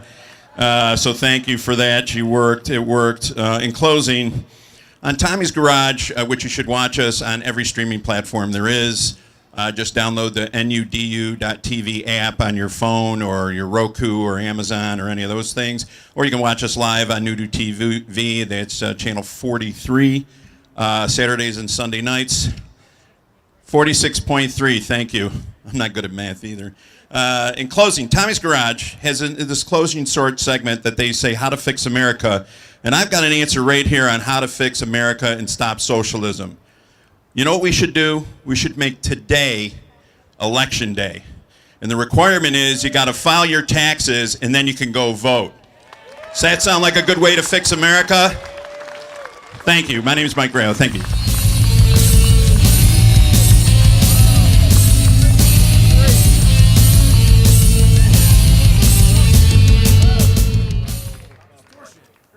Distortion. Sounds like Hendrix. I like that. Or Led Zeppelin. Mike Ray, everybody. Now you know why he's on my show. Sometimes it seems like the battle is endless and maybe even hopeless, and you think the only way out is a miracle. But miracles do happen, don't they? You had one in 2016, didn't we? Marianne Markarian has been writing beautiful songs for years.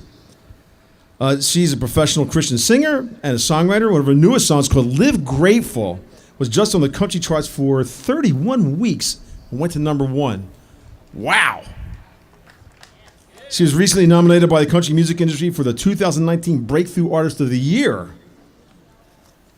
Well, she's been writing beautiful songs for years, and today we get to hear one of her most special songs, Miracle in America. Let's all welcome Marianne Markarian.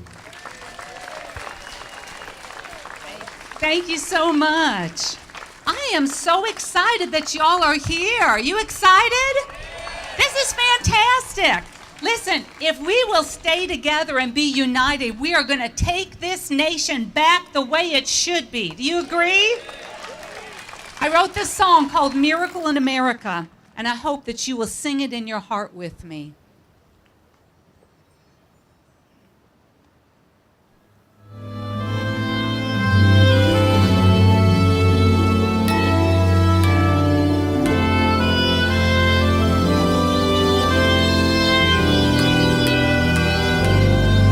We need a miracle in America. It's plain to see the storm clouds. We need a miracle in America. So let's pray now to God. We need a miracle in America. Let's fall down on our knees. We need a miracle in America. God hears us when we plead. We raise our prayers, repent of all our sins. God, heal our nation as we turn to you again. We need a miracle in America. Oh, God hears us when we pray. We need a miracle in America.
you. Yeah, I get it. Wow. Okay, I'm impressed. I'm quitting being the guitar player this year. Never again will I do that. Yes, they play the shovel. I am truly humbled. Jeez. Well, you know, some miracles are big, some miracles are small. I got a real miracle for you guys. A college student who actually believes in freedom and capitalism. That is a miracle. See, it worked. It worked. Turning Point USA goes to colleges all over America, spreading the message of responsibility, free markets, and freedom. Well, guess what? This guy is the president of Turning Point USA chapter at the University of Houston. Yeah. You want to meet him? Let's meet Sebastian Rodriguez.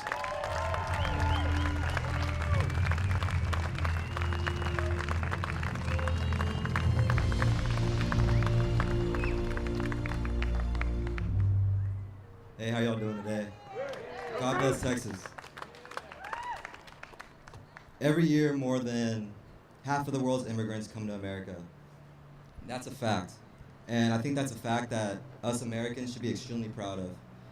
Because for someone to get their bags, get in a car, bus, plane, whatever their mode of transportation is, leave everything they know as home and everyone they know as family and friends, that just may be one of the hardest things for someone to do. And for someone to come to America out of all 195 countries in this world, it says something. And it says how great we are.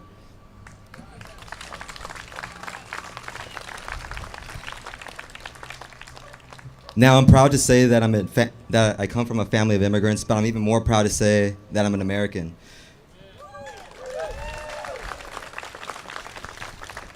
You see, my dad immigrated here along with his 3 sisters and mom from Mexico when he was in middle school. And to get where they are today, they went through a lot. And I don't want to get into all the details of the story, but I do want to spread their story just a little bit. My dad came to this country and he couldn't speak English, nor could my aunts, and nor could my grandma. And my grandma worked 4 jobs at a time just to get by and saved every penny just so she could make her dreams come true. And her dream was to open up a restaurant. And after years and years of saving and hard work with little sleep, she finally did that. And she found success. Her restaurant has been voted best Mexican food in Texas by Texas Monthly multiple years in a row.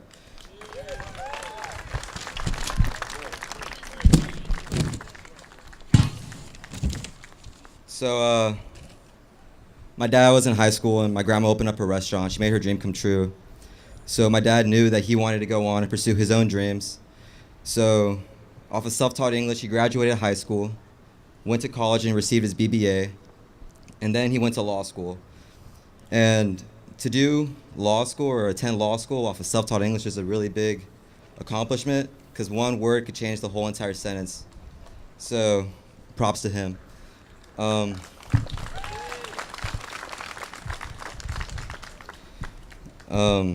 It's stories like these that make America so great, and it's stories like these which are the reason why more than half of the world's immigrants every year come to America. It's because we offer something that no other country can offer, and that's the opportunity to be what you are and the opportunity of freedom.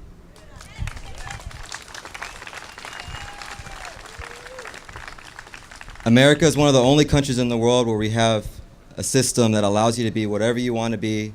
You set your own future, and you decide what you will be in your life. Everything that you die with goes to your decisions.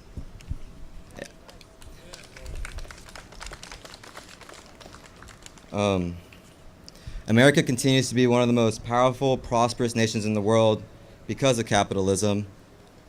And due to capitalism, America has grown ridiculously fast to be the most powerful, prosperous, and rich nation in the world.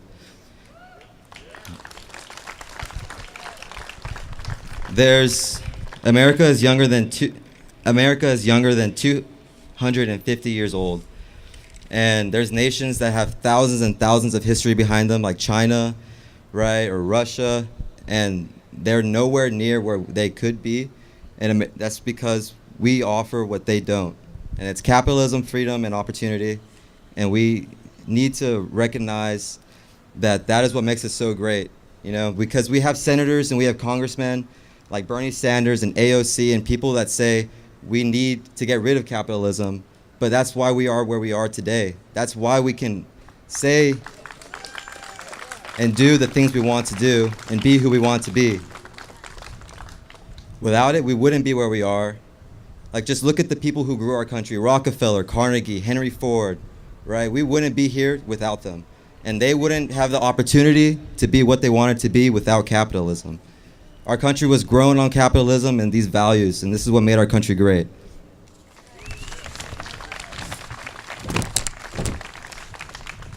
You know, look at Venezuela. They were extremely developed at one point, right? And they sit on some of the most valuable natural resources in the world. They have a gold mine. They have so much oil, it's ridiculous. Natural resources that they could be digging up right now and be one of the most richest nations in the world. But they can't even use their own resources because of socialism. Once they implemented socialism in their society, it just declined rapidly and excessively fast. It's ridiculous. If America ever became a socialist country, America would cease to be America because we wouldn't have the very thing that makes us America. You know what that is? Exactly, freedom. We have the opportunity and we have the right to spend our money how we want, use it how we want, make it how we want, and do exactly what we want. And that is what makes America great.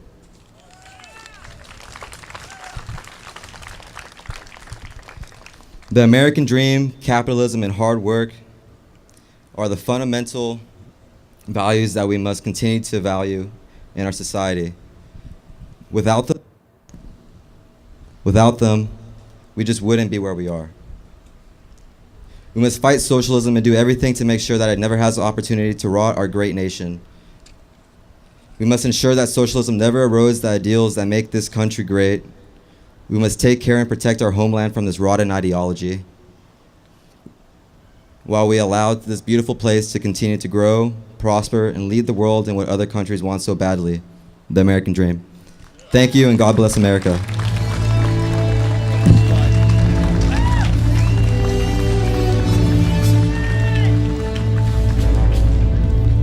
Thanks, Sebastian. I like that guy. I like him because he's smarter than I was when I was his age by a lot.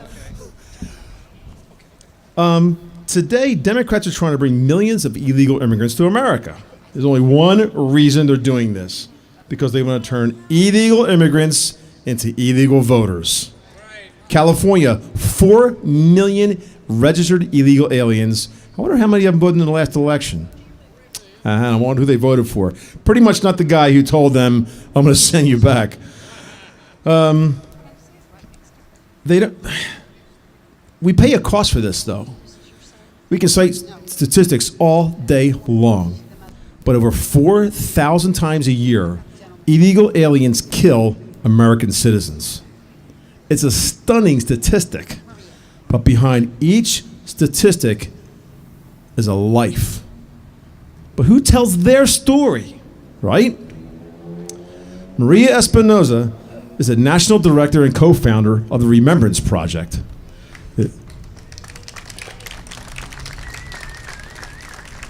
They bring to life the victims of illegal aliens and the families that they leave behind. Remember those executive orders that President Trump signed on border security? When he finished signing them, he turned to Maria and handed her his pens. That is an honor. And it's a testament to how important her work is to America. Ladies and gentlemen, from the Remembrance Project, Maria Espinoza.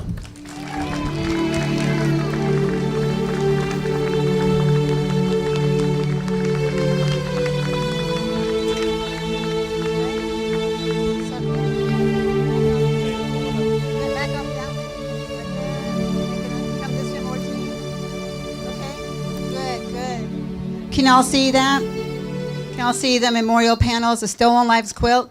And ladies, the friends of Ted Jones, please come up here as well. We want to recognize them. They're here being a voice for their friend and loved one who was killed by an illegal alien last March 2018. Thank you, ladies, for being a voice for Ted.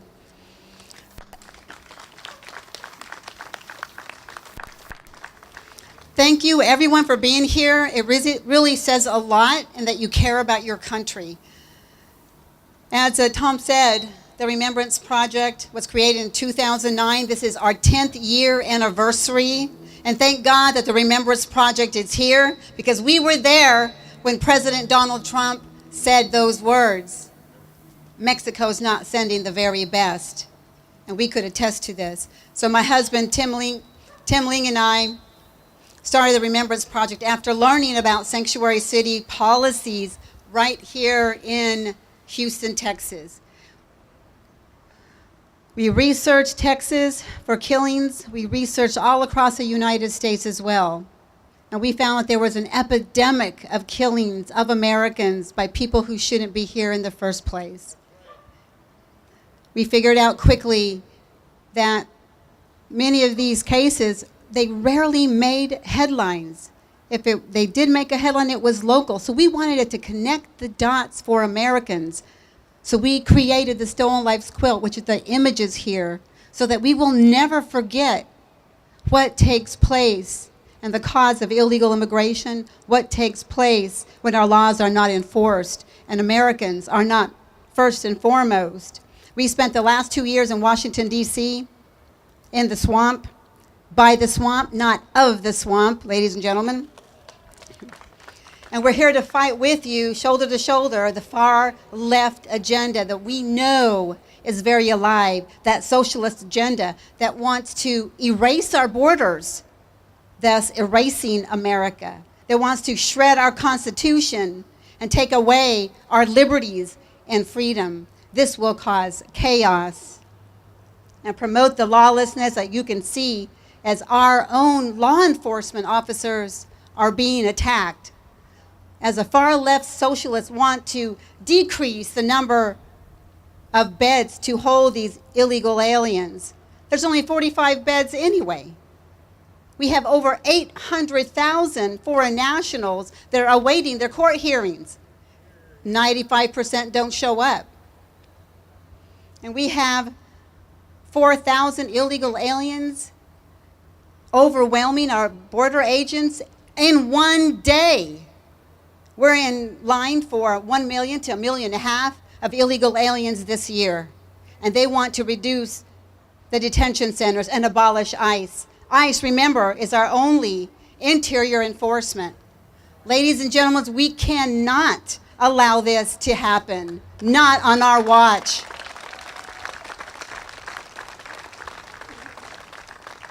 Instead of assisting our veterans who put their lives on the line, fighting for our country and our freedoms and liberties, instead of assisting the 500,000 American orphans that need a home and need a better life, and instead of assisting the children, the 13 million children who go to bed hungry and live in poverty, we're fighting the far left socialists who are constantly attacking our president.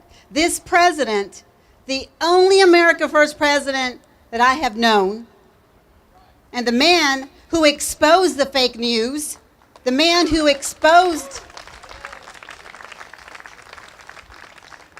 the deep state and exposed just how deep that swamp is. You know that if Donald Trump had not been elected president, all of this would be buried. No telling what situation this wonderful country would be in. President Donald Trump was a godsend. He was a godsend, and we pray for him. And take a look at his polls in the Latino community. 45 to 51%. The word is getting out to our liberty-loving Latinos.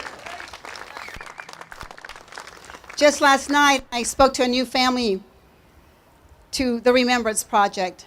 The parents of Denise Lopez, 18 years old, who was killed by an illegal alien driving drunk, driving high. in year 2002. Denise was a Taekwondo junior Olympian, working very hard, loved this country. Her parents immigrated here the right way. This is what we're losing. They are staunch supporters of President Donald Trump. They know the truth.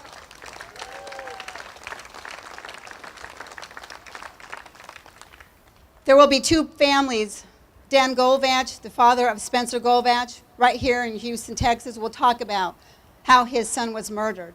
Rhonda West will also talk about her son, Kendrick, killed by an illegal alien, shouldn't be here, devastating these families. And there is you know that it doesn't stop with the death or the murder of their precious loved one when that officials did not do their job. Our public servants are not serving we the people.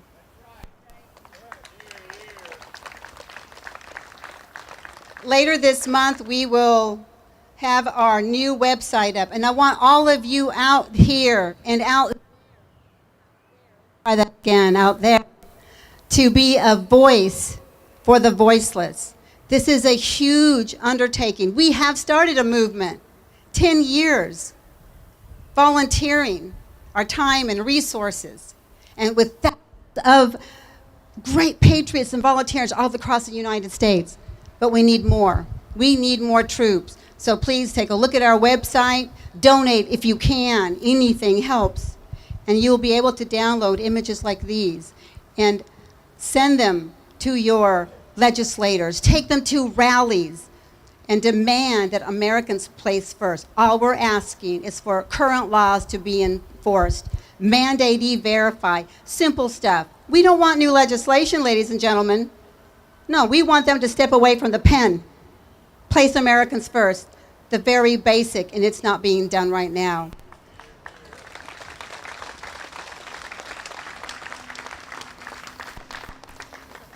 So I want to call Dan and Rhonda up here, and I want to thank you and thank Karen and Tom and all for putting this event, very important event, together, and also Jenny Beth Martin with Tea Party Patriots, a good friend of mine and a real fighter.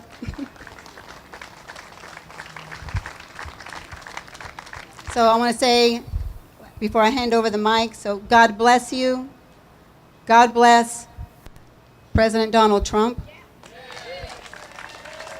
God bless America, and please continue your prayers. Thank you.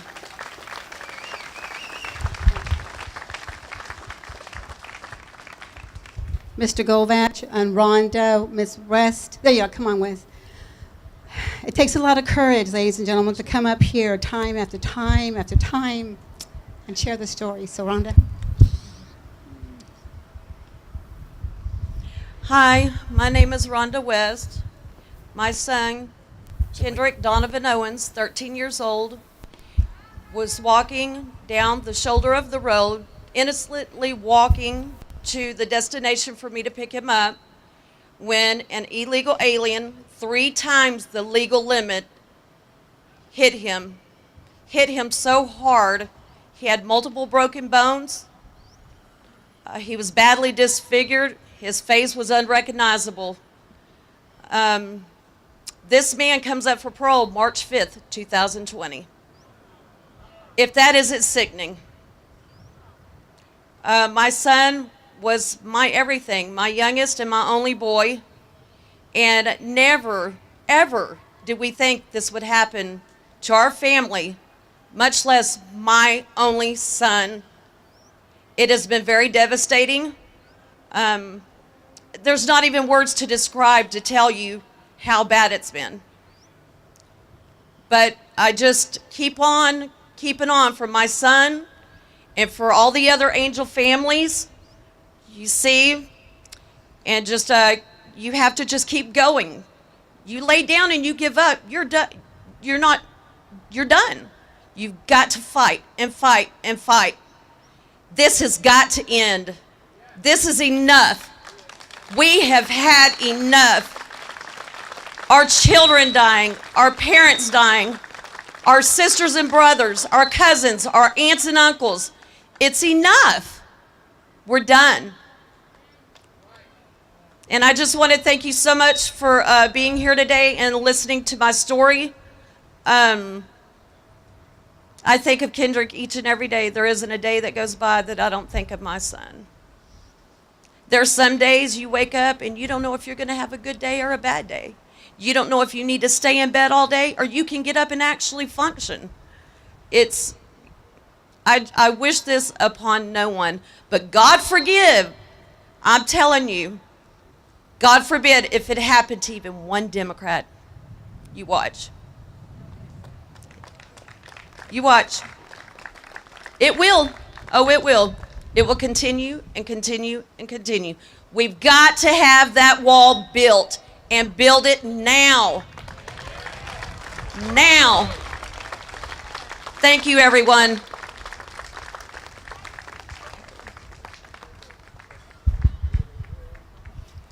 Hi, my name is Dan Govach. I'm the father of Spencer Govach. He's the young man with the guitar right here.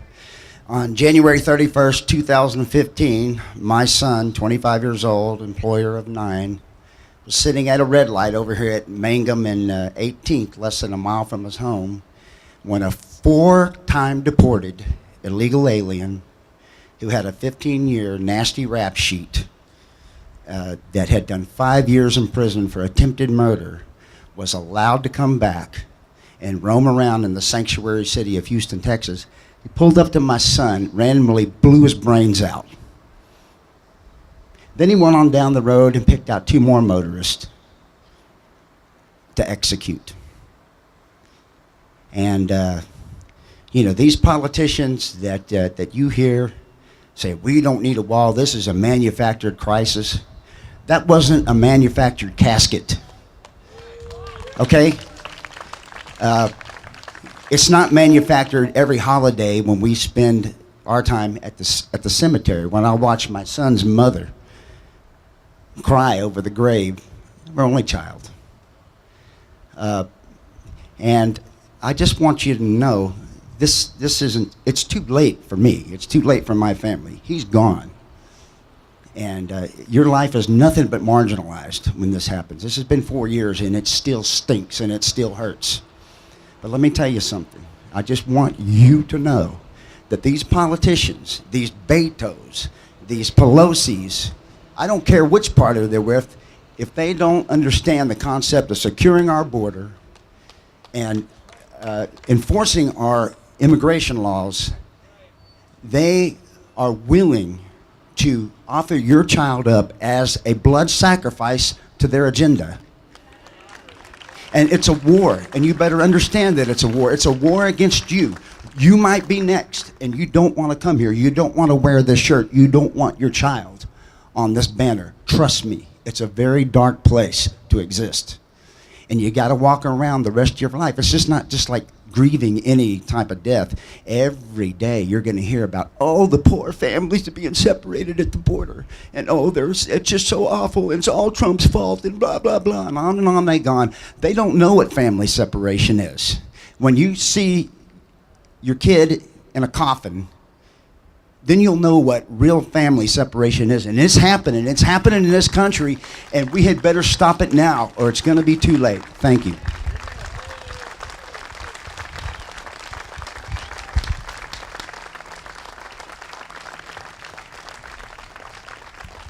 I'm sorry, I forgot to say something real quick.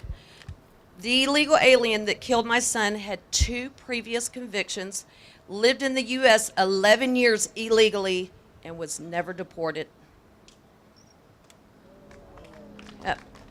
Thank you.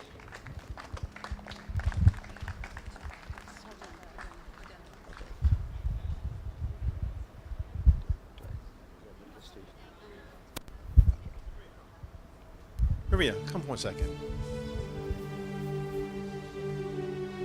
I think this is probably one of the hardest things to go through.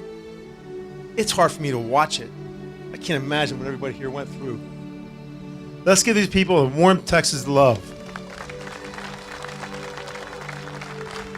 Thank every one of you. And I apologize for the sacrifice you had to make for this nation. It can never be made up.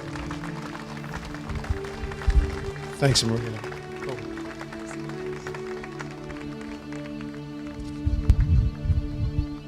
I have no jokes.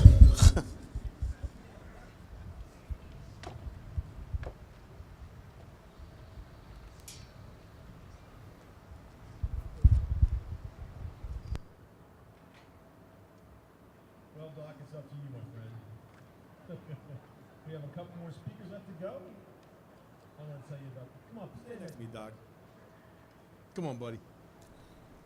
How you doing, my friend? No, they're up. They're good now. Is it coming through the front? Yeah. You good? All right.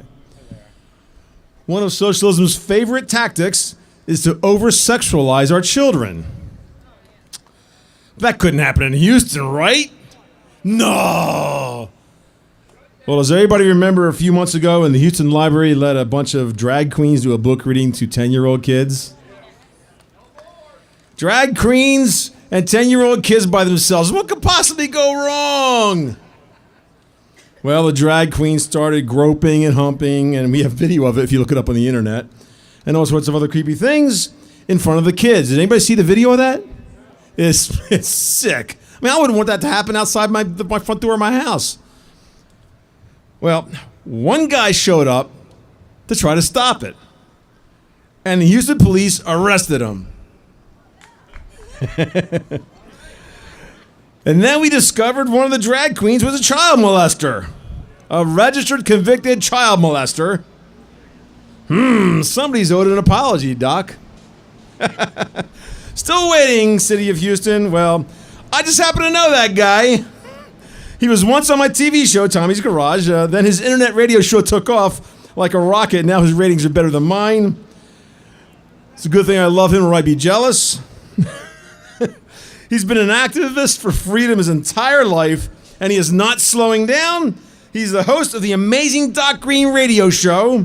Let's all welcome the amazing Doc Green.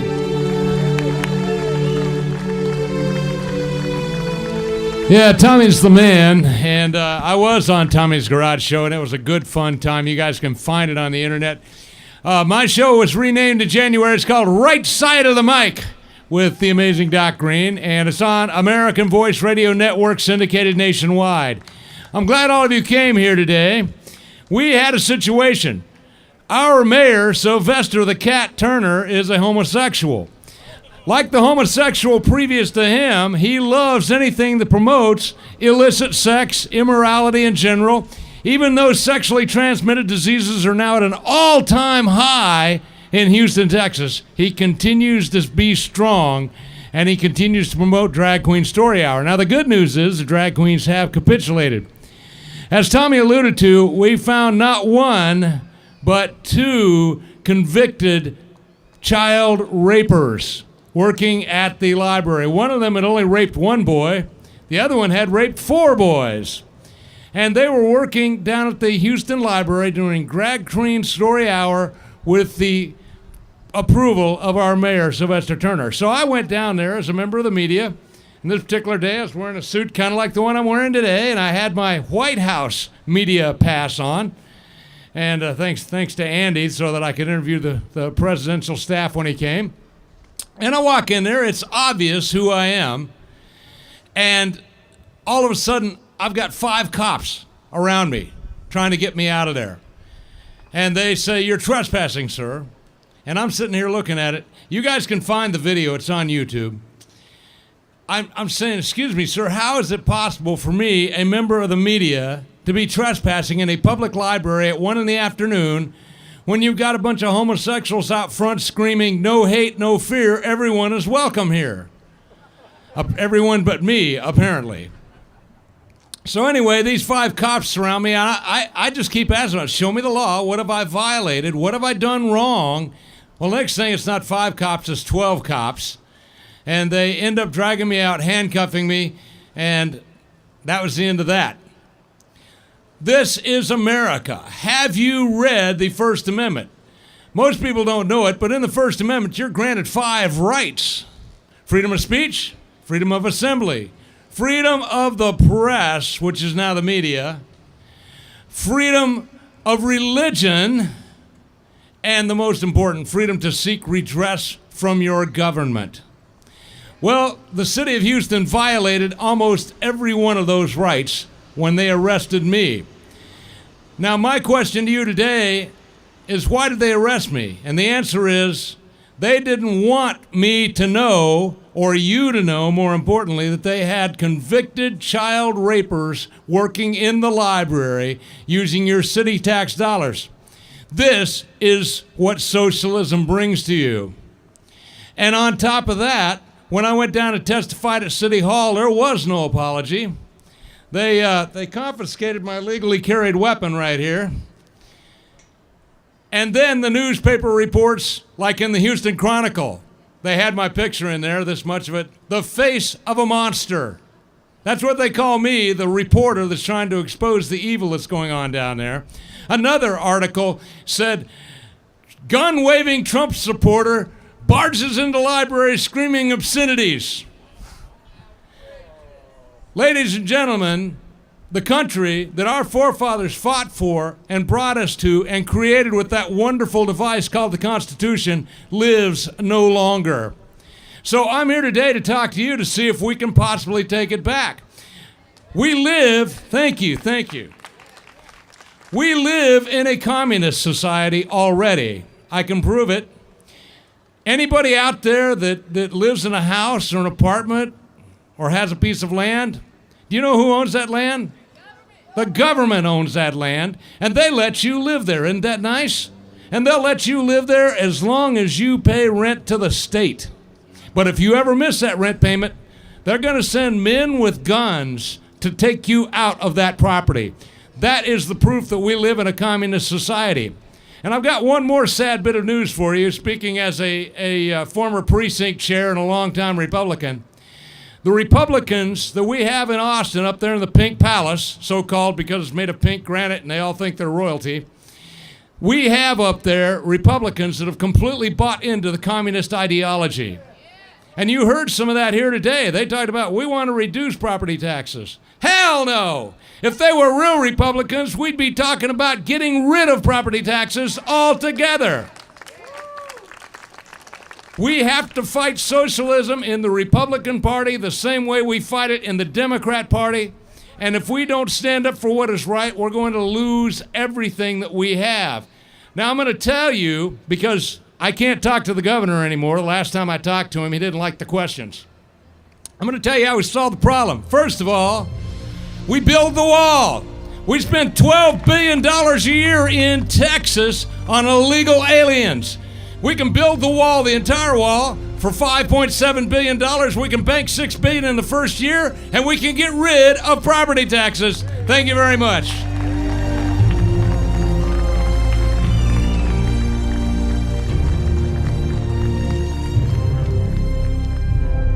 Doc Green! The amazing Doc Green. Check out his videos. Hey, Doc. Doc. Internet radio show? Come here. Plug yourself. Come on, man. Not the way the train. You can find me on AmericanVoiceRadio.com every day for 2 hours because I've been banned on YouTube, Facebook, and Twitter. Yeah, sometimes you judge yourself by your friends, but you're really defined by your enemies. All right, this guy has been a comedian for over 40 years. He's appeared on Showtime's National Lampoon Comedy Special, A&E's An Evening at the Improv, Comedy Central, TNN's Statler Brothers Show, TNN's Comedy Roundup, Music City Tonight with Crook and Chase, TNN's Primetime Country, and the Comedy Channel. And he has toured everywhere. I'm pretty sure he's been inside every hotel room in half the cruise ships in the world. Well, now he's resting his star at Tommy's Garage. He must be tired. Please welcome comedian Sam Griesbaum.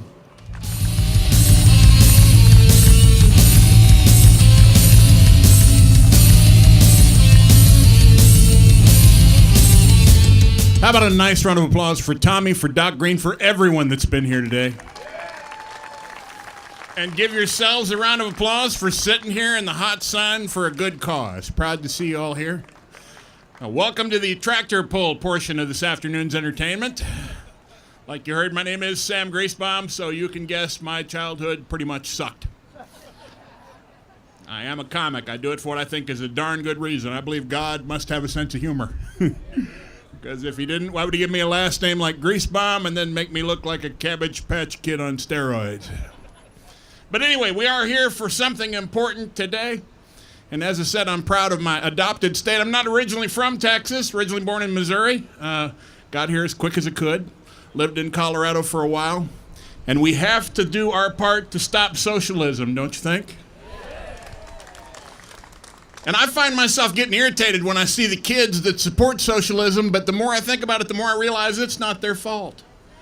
They just want free stuff. They don't know any better. They aren't smart enough to know that that cheese in the rat trap is not free. They aren't sharp enough to see that that worm that's dangling in front of them is just hiding the hook. And that's because they didn't grow up the same way that we did. My favorite time of year is July, and my favorite holiday is the 4th of July. And I love the 4th of July, the day we celebrate our independence, the day we swore we would never allow government to tyrannize us ever again and never allow them to tell us what to do. And we celebrate that day. Of course, in most states, we don't celebrate with fireworks because the government doesn't think we're smart enough to use them. Colorado, for example, banned all but Class C varieties of fireworks that don't leave the ground or explode. Now, correct me if I'm wrong, but if it doesn't leave the ground or explode, you pretty much bought a big hunk of fuse, didn't you? Ooh, I'm excited. People take that seriously. I had a school teacher approach me. You know, we're protecting children with that fireworks law. No, we're not. Think it through. You can't hand a kid a firecracker that he can throw away and it'll blow up. Instead, you hand him a hunk of flaming magnesium. No, Billy, no bottle rockets for you. Play with this flaming hunk of molten magnesium. Now go play by the empty gas cans. That'll be fun. I was fortunate, though, because I grew up at a time in America when children were given a lot of freedom. We had all kinds of fun, dangerous, potentially lethal toys. You know the kind I mean, like lawn darts. There's a great kid's toy right there. Teaches good hand-eye coordination and excellent first aid skills. I can catch it, I can catch it. No, now we're all gonna catch it while we pull that out of your thigh. My absolute favorite, though, we had monster makers with goop and creepy crawlers. Remember those? Brilliant children's toy. A little electric hot plate with an exposed red hot element for children. Came with a little cast iron skillet, no handle, that you filled with highly flammable liquid plastic. And then you got your little face down close as the toxic fumes cooked off. Who knew when that was cool enough to handle? 5-year-old. 5-year-old who would spend the last week in August with a spider-shaped burn mark on his face and neck. And that was safe compared to the wood-burning kit. What kind of sadistic ex-Nazi came up with that idea? You have a bored 9-year-old? We have a red-hot iron he could be playing with. We give him a stack of paper-thin cedar shake shingles, which are also highly flammable. I don't care who got the wood-burning kit. It took about 5 weeks before your mom was going, "What is wrong with the dog's butt?" There is a spot on his hip, looks like a S in a circle. You know anything about that, Sammy? I hope you're happy. Every time that dog sees a curling iron, it flips over and pees all over everything now. My favorite libertarian toy as a child, though, was my Daisy Red Ryder BB gun. And let me say up front, I am a gun owner. I make no apologies for it. I do own firearms. I do hunt. A lot of people think that's politically incorrect or socially unacceptable. I do not give a whistling damn. I'm tired of being treated like a second-class citizen because I own firearms. I'm tired of the fake arguments. Well, you know, if you have a gun in your home, you are 6 times more likely to kill a friend or a family member. Well, if that were true, then conversely, my friends and family members know I have a gun. They'll be 6 times less likely to piss me off really bad. Especially disgusted by the assault weapons row because they never really did define what an assault weapon was. In the 90s, we were told it was anything that would take a bayonet. Let's see. If you have a rifle, that's okay, but if you attach a knife to it, it becomes a super weapon. Guess those drive-by bayonettings had gotten way out of hand. I loved my Daisy BB gun, although you You couldn't shoot through Cool Whip with that thing. Anybody ever try to kill a bullfrog with a BB gun? There is a wasted damn day right there. If you press the barrel of the gun to the back of the frog, you might be able to get a BB under the frog's hide. Do that 900 times and the frog will sink and drown. But in all fairness, if the frog will hold still and allow you to shoot him 900 times, that's not really murder, is it? He is tired of being a frog, in my opinion. I love that BB gun, though. I couldn't wait when I got it Christmas morning to show it to my granddad, my Grandpa Odie. Grandpa Odie is the meanest man I've ever known, loved him dearly. We lost him in '98. He's not dead, we just don't know where he's at. I'll never forget, though, I took that BB gun over there Christmas morning. It was still in the plastic wrapper, and I showed it to him, and I handed it to him, and he said, "That's all right. You know what you ought to do? You ought to cock that lever out, leave it out there when you shoot it. Looks cool that way." Apparently a couple of you had mean grandparents. What I didn't realize at that moment was my grandfather was teaching me self-reliance.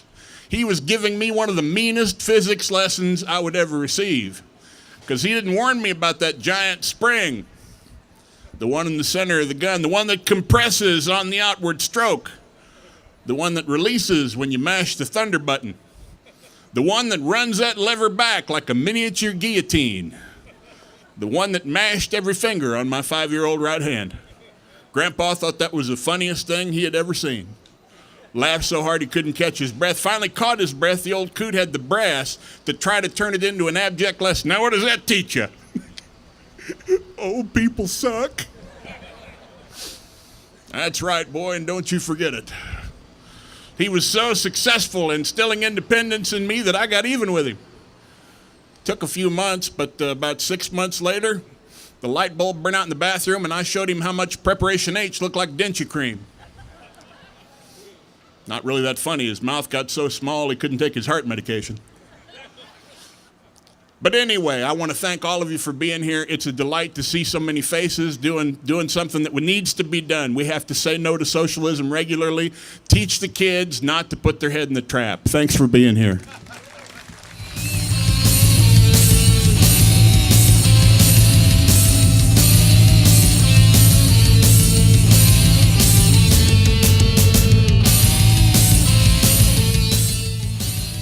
You know, we're about to wrap this up. We got 2 more speakers.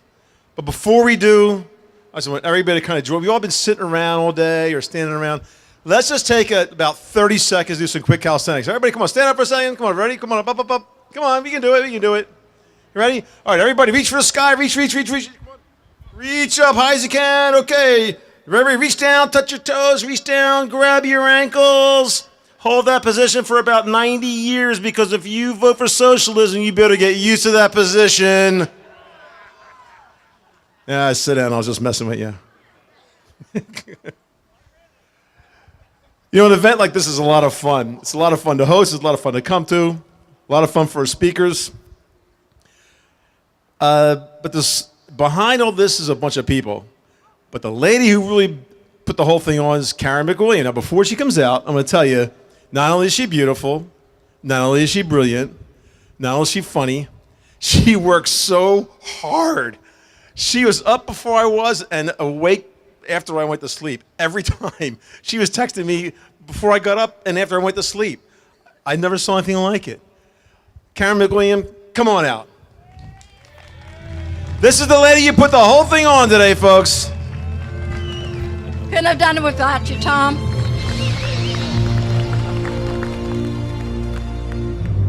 This is by God, Texas, right? We're not going to let any 29-year-old ex-bartender make us pay $15,000 for people that don't want to work. I say no, okay?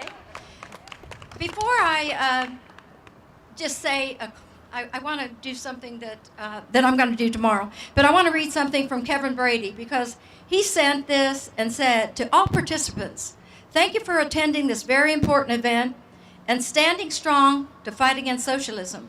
Rest assured, your voice, one that stands for individual freedom and liberty, is being heard loud and clear in Texas and in Washington. To all who organized this wonderful event, and believe me, there's a lot of people behind me, and I thank them all. thank you all.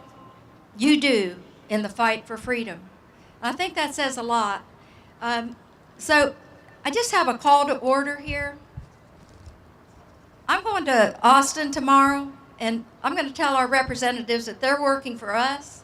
They're supposed to lower our taxes. That's why we put them there.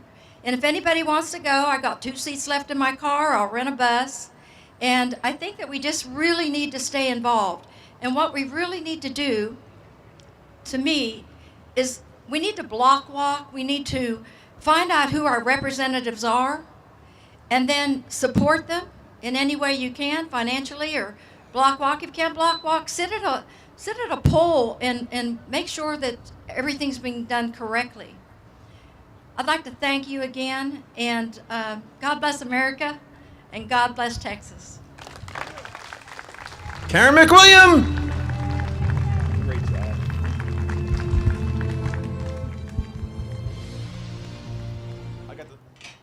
I got the special music. That was pretty cool.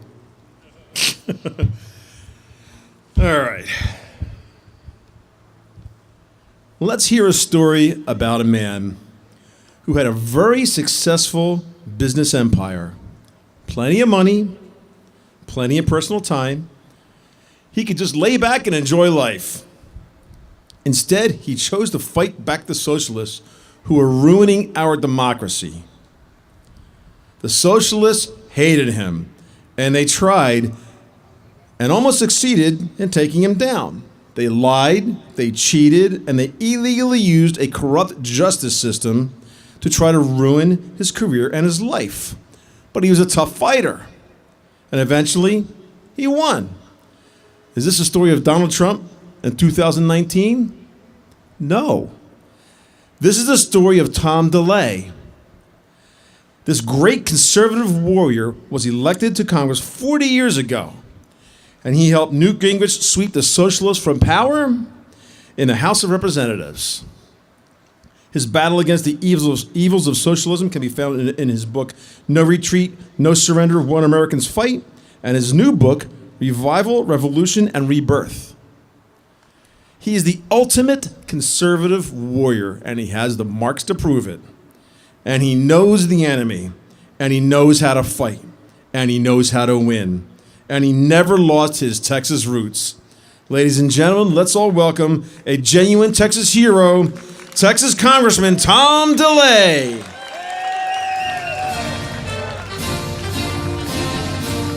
I think this music for you. Wishful thinking. Thank you. Thank you very much. It's great to see some old friends out there. They waited all this time just to see me, I'm sure. I appreciate that. You're going to go to the dermatologist, Randy, after this is over? Oh, it's great to see you guys. It's always great to be the last speaker after you've endured a wonderful 2 hours. I greatly appreciate you being here. It does my heart good to see people that really continues to understand that there is capitalism in the country left a little bit, not a whole lot, but still there's capitalism in this country, and they see the danger of socialism coming on us. But I'm going to challenge you because, ladies and gentlemen, I don't want to stop socialism. I want to reverse it. Reverse it. We had a Republican majority leader just last week say we Republicans are going to be the firewall on socialism. Well, you haven't been. Wait a minute. Socialism started back with Theodore Roosevelt and Woodrow Wilson when they started shredding the Constitution, and the Republicans and / conservatives just let them inch their way. Woodrow Wilson, FDR, almost every president that we've had except for Reagan and George W. Bush, even Clinton was responding to the Republican Congress in the 1990s when we were trying to reverse socialism by balancing the budget and requiring work for welfare and bringing capitalist individualist principles to the federal government. I don't want to be a firewall. I want to turn it around It's time to turn it around. Now, how do you do that? How do you do that? You don't take it anymore. We just can't take it anymore. I know it's been about 10 years or a little longer than that the Tea Party has come together. God bless the Tea Party movement for getting the attention of a lot of elected officials. And I greatly appreciate it, but we've got to expand it beyond belief. Let me give you a little history. You know how we actually got here? Have you ever asked yourself how, because they don't teach it in our schools, the history of how this country was born? First and foremost, we had 30 years of a Christian awakening before the revolution. So that the core of our society in the 13 colonies was God. God was the core of every individual. When you got up in the morning, you worked all day, God was first. So that's what they thought about. That's who they were. That was their worldview. That's where they came from. So that when it became time to overthrow the king, within their soul they understood what the Declaration of Independence should have said. And it's identified that God was our creator and that he was responsible for our rights. We got our rights from God, not from government. Then they put God again at the Constitutional Convention, right in the middle. It would have never happened if they hadn't brought God into that public room and put him right up front and central, because they couldn't agree on anything. But once they put God there, by being there and at their core, the Constitution was born, and this country was born, and it was an amazing accomplishment. But being man and being a sinful man, little by little, year by year, it got to the point that the Constitution is shredded. No one even considers it. Even conservatives don't consider it important. And we find ourselves, and I just thank God every day that we find ourselves that the real socialists are now so emboldened that they are admitting that they are socialists. Right up front and personal. It's amazing. Oh, what an opportunity for us. Oh, what an opportunity for us. But first we have to work with our own colleagues and our own conservative, Christian conservative political activists to understand that God is the core of the Declaration of Independence. God is the core of the Constitution of the United States, and the Constitution is the core of our government. Not the other way around. Now, what does that look like? What that looks like is, and I see it everywhere, people are rising up. How does it practically applied? And there's so many ways I could do it. I could spend all day talking to you about all these kinds of issues, but I want to just talk about three very quickly. First of all, in my career, I put God at first. I came to Christ when I came to Congress. And that was in 1985. And as I went through serving in Congress, what became focused for me, and a focus point for me, was 2 Chronicles 7:14, that basically said, when my people who are called by my name humble themselves, pray, seek my face, and turn from their wicked ways, I will hear from heaven, forgive them of their sins, and heal their land. In fact, Marianne, that Miracle in America song has now become my theme song. I guarantee you that she wrote that song with 2 Chronicles 7:14 in mind. The point I want to make is turn from our wicked ways. Ladies and gentlemen, we can't allow socialism to kill 60 million babies over the last 43 years and and expect God to heal this land. Now, I've got a little bill going on in Texas. Texas has been controlled by the Republicans for years now. You would think that they could pick up this little bill called the Heartbeat Bill, which is very simple. If a child's heartbeat is detected, the child is protected from abortion. You can detect a baby's heartbeat in 6 weeks. It will eliminate 85% of the abortions in America. You think? We just passed it in Ohio last week. They're going to sign it into law this coming week. We passed it in Iowa, and 7 other states have passed it into law. Unfortunately, the pro-life community is against it. It goes too far, too fast. Well, 60 million babies, 43 years later, your political strategy is flawed. We need to do something different. But you know, I can't get the Republicans in the Senate, the Texas Republican Senate, not one senator will introduce the bill. Thank God for Rick Miller. He's a co-author of the bill. And thank God for Briscoe Cain, who's in the House. They got 62 co-sponsors in the House, but the Speaker of the House put it in a committee that'll never see the light of day. It's a shame. You're right, Alyssa. It's shame. So how are we going to turn this country around if we can't turn around the evil in this world? Second issue. Very quickly, the Constitution of the United States. There's a bunch of them being handed around there. I just ask you to grab one. I've carried one in my pocket for 40 years to remind me every morning when I get up and get dressed that there really is still such a thing. But I just ask you to read Article 3 of the Constitution, because the second thing that's extremely important to reverse socialism in this country is to stop this illegal, lawless, unconstitutional judiciary of ours and understand that the Supreme Court is not supreme. If you read Article 3, you'll find 3 major things in Article 3 of the Constitution. Number 1, the Supreme Court is the only court in the land that is created by the Constitution. Every other court is created by Congress, the power of the purse. Well, if Congress can create a court, it can uncreate courts.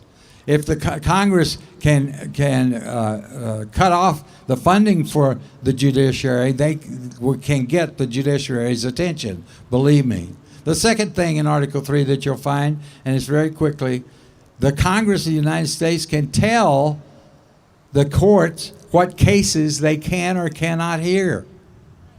So you can have, and I passed 5 bills my last year's majority leader out of the House. You can tell the courts they can't hear a case on a nativity scene on this city square. You can't hear a case of Bibles in the schools. You can't hear a case on prayer in schools. You can't hear a case on hanging the 10 Commandments in the courthouse of Fort Bend County. You can just tell them no.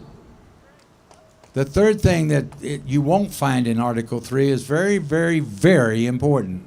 And most people don't even understand this. In Article 3, there is no enforcement mechanism for any ruling by any court in this land. Do you know that? They don't have their own police force. They don't have the only way a ruling by the Supreme Court or any other court can be held and enforced is if the executive branch, through the sheriff or the local police department or whatever, or the legislative branch, city council, state legislature, enforce that ruling. Did you know that? So why in the world are we worried about Roe v. Wade killing babies? We should have nullified that ruling, that lawless, unconstitutional, and outrageous ruling years and years ago. What?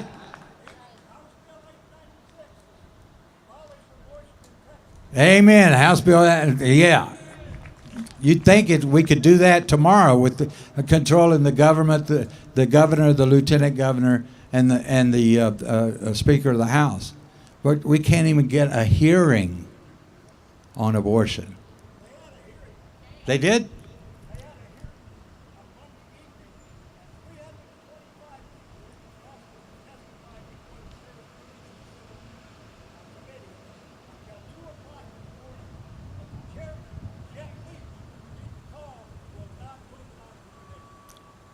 Yes, so there you see. There you see. But my point is is that Trump, God bless his soul, isn't that incredible? Even though Houston's a sanctuary city, I just look. He's going to send all these migrants and these illegals to a sanctuary city, starting with San Francisco. I just love that. That's the kind of thinking. The only thing I would suggest to Trump is if some district judge somewhere says some ruling about immigration, they have no right to do so. They have no right to do so. They can comment on unconstitutionality of that ruling or action taken by Trump, but he doesn't have to listen to them. He control. See, I sent him to Hawaii. Actually, I did that. I passed a bill. I'm taking too much time, but I passed a bill. My last year's majority leader break up that liberal Ninth Circuit. It passed it out of the House, and I couldn't get rid of the judges because the Constitution. They have to keep their jobs for life. But what I said, took their jurisdiction, spread it amongst other circuit courts, and then told them that if they ever met again, or if they ever wanted to meet again, they could meet in Guam, and there'd be no money for office or staff. So it can be done, but it's the attitude. It's the understanding of the Constitution. And one last thing, and I'll stop with this. The thing that we have to do is regain the minds of our children. You talk about reversing socialism, then why aren't we taking over that socialist public school system? Ladies and gentlemen, that's where they're poisoning their minds. And now we have a governor saying that he's going to beef up taking one more year out of that child's life and put it in the socialist system by funding pre-K and forcing your kids to go to pre-K. I mean, my goodness, what is going on? Why are we thinking this way? What I would do, if I were governor of the state of Texas, I would immediately demand a bill passed by the state legislature to take the Bible and put it and the Constitution taught in our public school systems again. So I thank God for Trump standing strong on so many of these kinds of issues. Thank God that your hat says "Make America Great Again." But in order to make America great again, you got to understand, as I do, that God is great. And that's where America comes from. Thank you very much.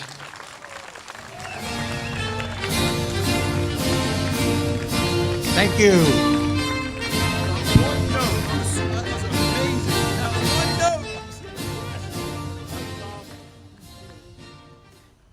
Well, folks, did you have a good time today? Are we going to stop socialism? Are we going to embrace freedom? Excellent. Well, there's one great way we can embrace freedom, and that is to look around and pick up all of our trash. Because what happens is, if you leave trash, they're gonna exercise their right to take our money out of our pocket. I just wanted to thank all of you for coming today. You know, one of the biggest problems conservatives have, we're lazy sometimes. Not the people who are here, obviously, because you're here. But how many times do you see conservatives not fight? We complain really well, but we don't fight that hard. But you guys here, I have faith in you to fight. So the key is get out there and fight and get other people to get out there and fight. I want to thank everybody for coming today. I want to thank Karen McWilliam for putting on a fantastic show. Our feature speaker, Tom DeLay. American hero, Texas hero, certainly. We have some Tommy's Garage t-shirts over here if you want some. Just come get them. They're all different sizes. We even have some for ladies. And they're free. Well, yeah, free. We'll give them to you. Thanks, everybody, for coming. Have a great day, and God bless America, and God bless every one of you. The government is promoting bad behavior. Rick Santelli on CNBC had this major rant, and he was complaining about the stimulus bill. This is America. How many of you people want to pay for your neighbor's mortgage that has an extra bathroom and can't pay their bills? Raise their hand. How about we all? President Obama, are you listening? In addition to Twitter being something new that people were using in 2009, the concept and the thought of viral videos was really new too. And this is really a viral video. And at the time, we didn't have those every single day. Thinking of having a Chicago Tea Party in July. All you capitalists that want to show up to Lake Michigan, I'm going to start organizing. On Twitter, we're all talking about the video, and Michael Patrick Leahy, who was one of the founders of Top Conservatives on Twitter, said, we need to have a conference call. And we had over 24 people on this conference call. So on that call, we decided to answer Santelli's call and have tea parties just like our founding fathers did, and we decided to do it 1 week later on February 27th. Thanks for coming today. Let's dump some tea in the water. Dump the tea. Dump the tea. The power is still in our hands. It's not your money. Disgust with the stimulus package. Repeal or retire. We need to speak out. We need to start taking some action. We want to bail out. No more pork. Ride 'em, big buck. God bless America. It's the American dream. What you're doing is important.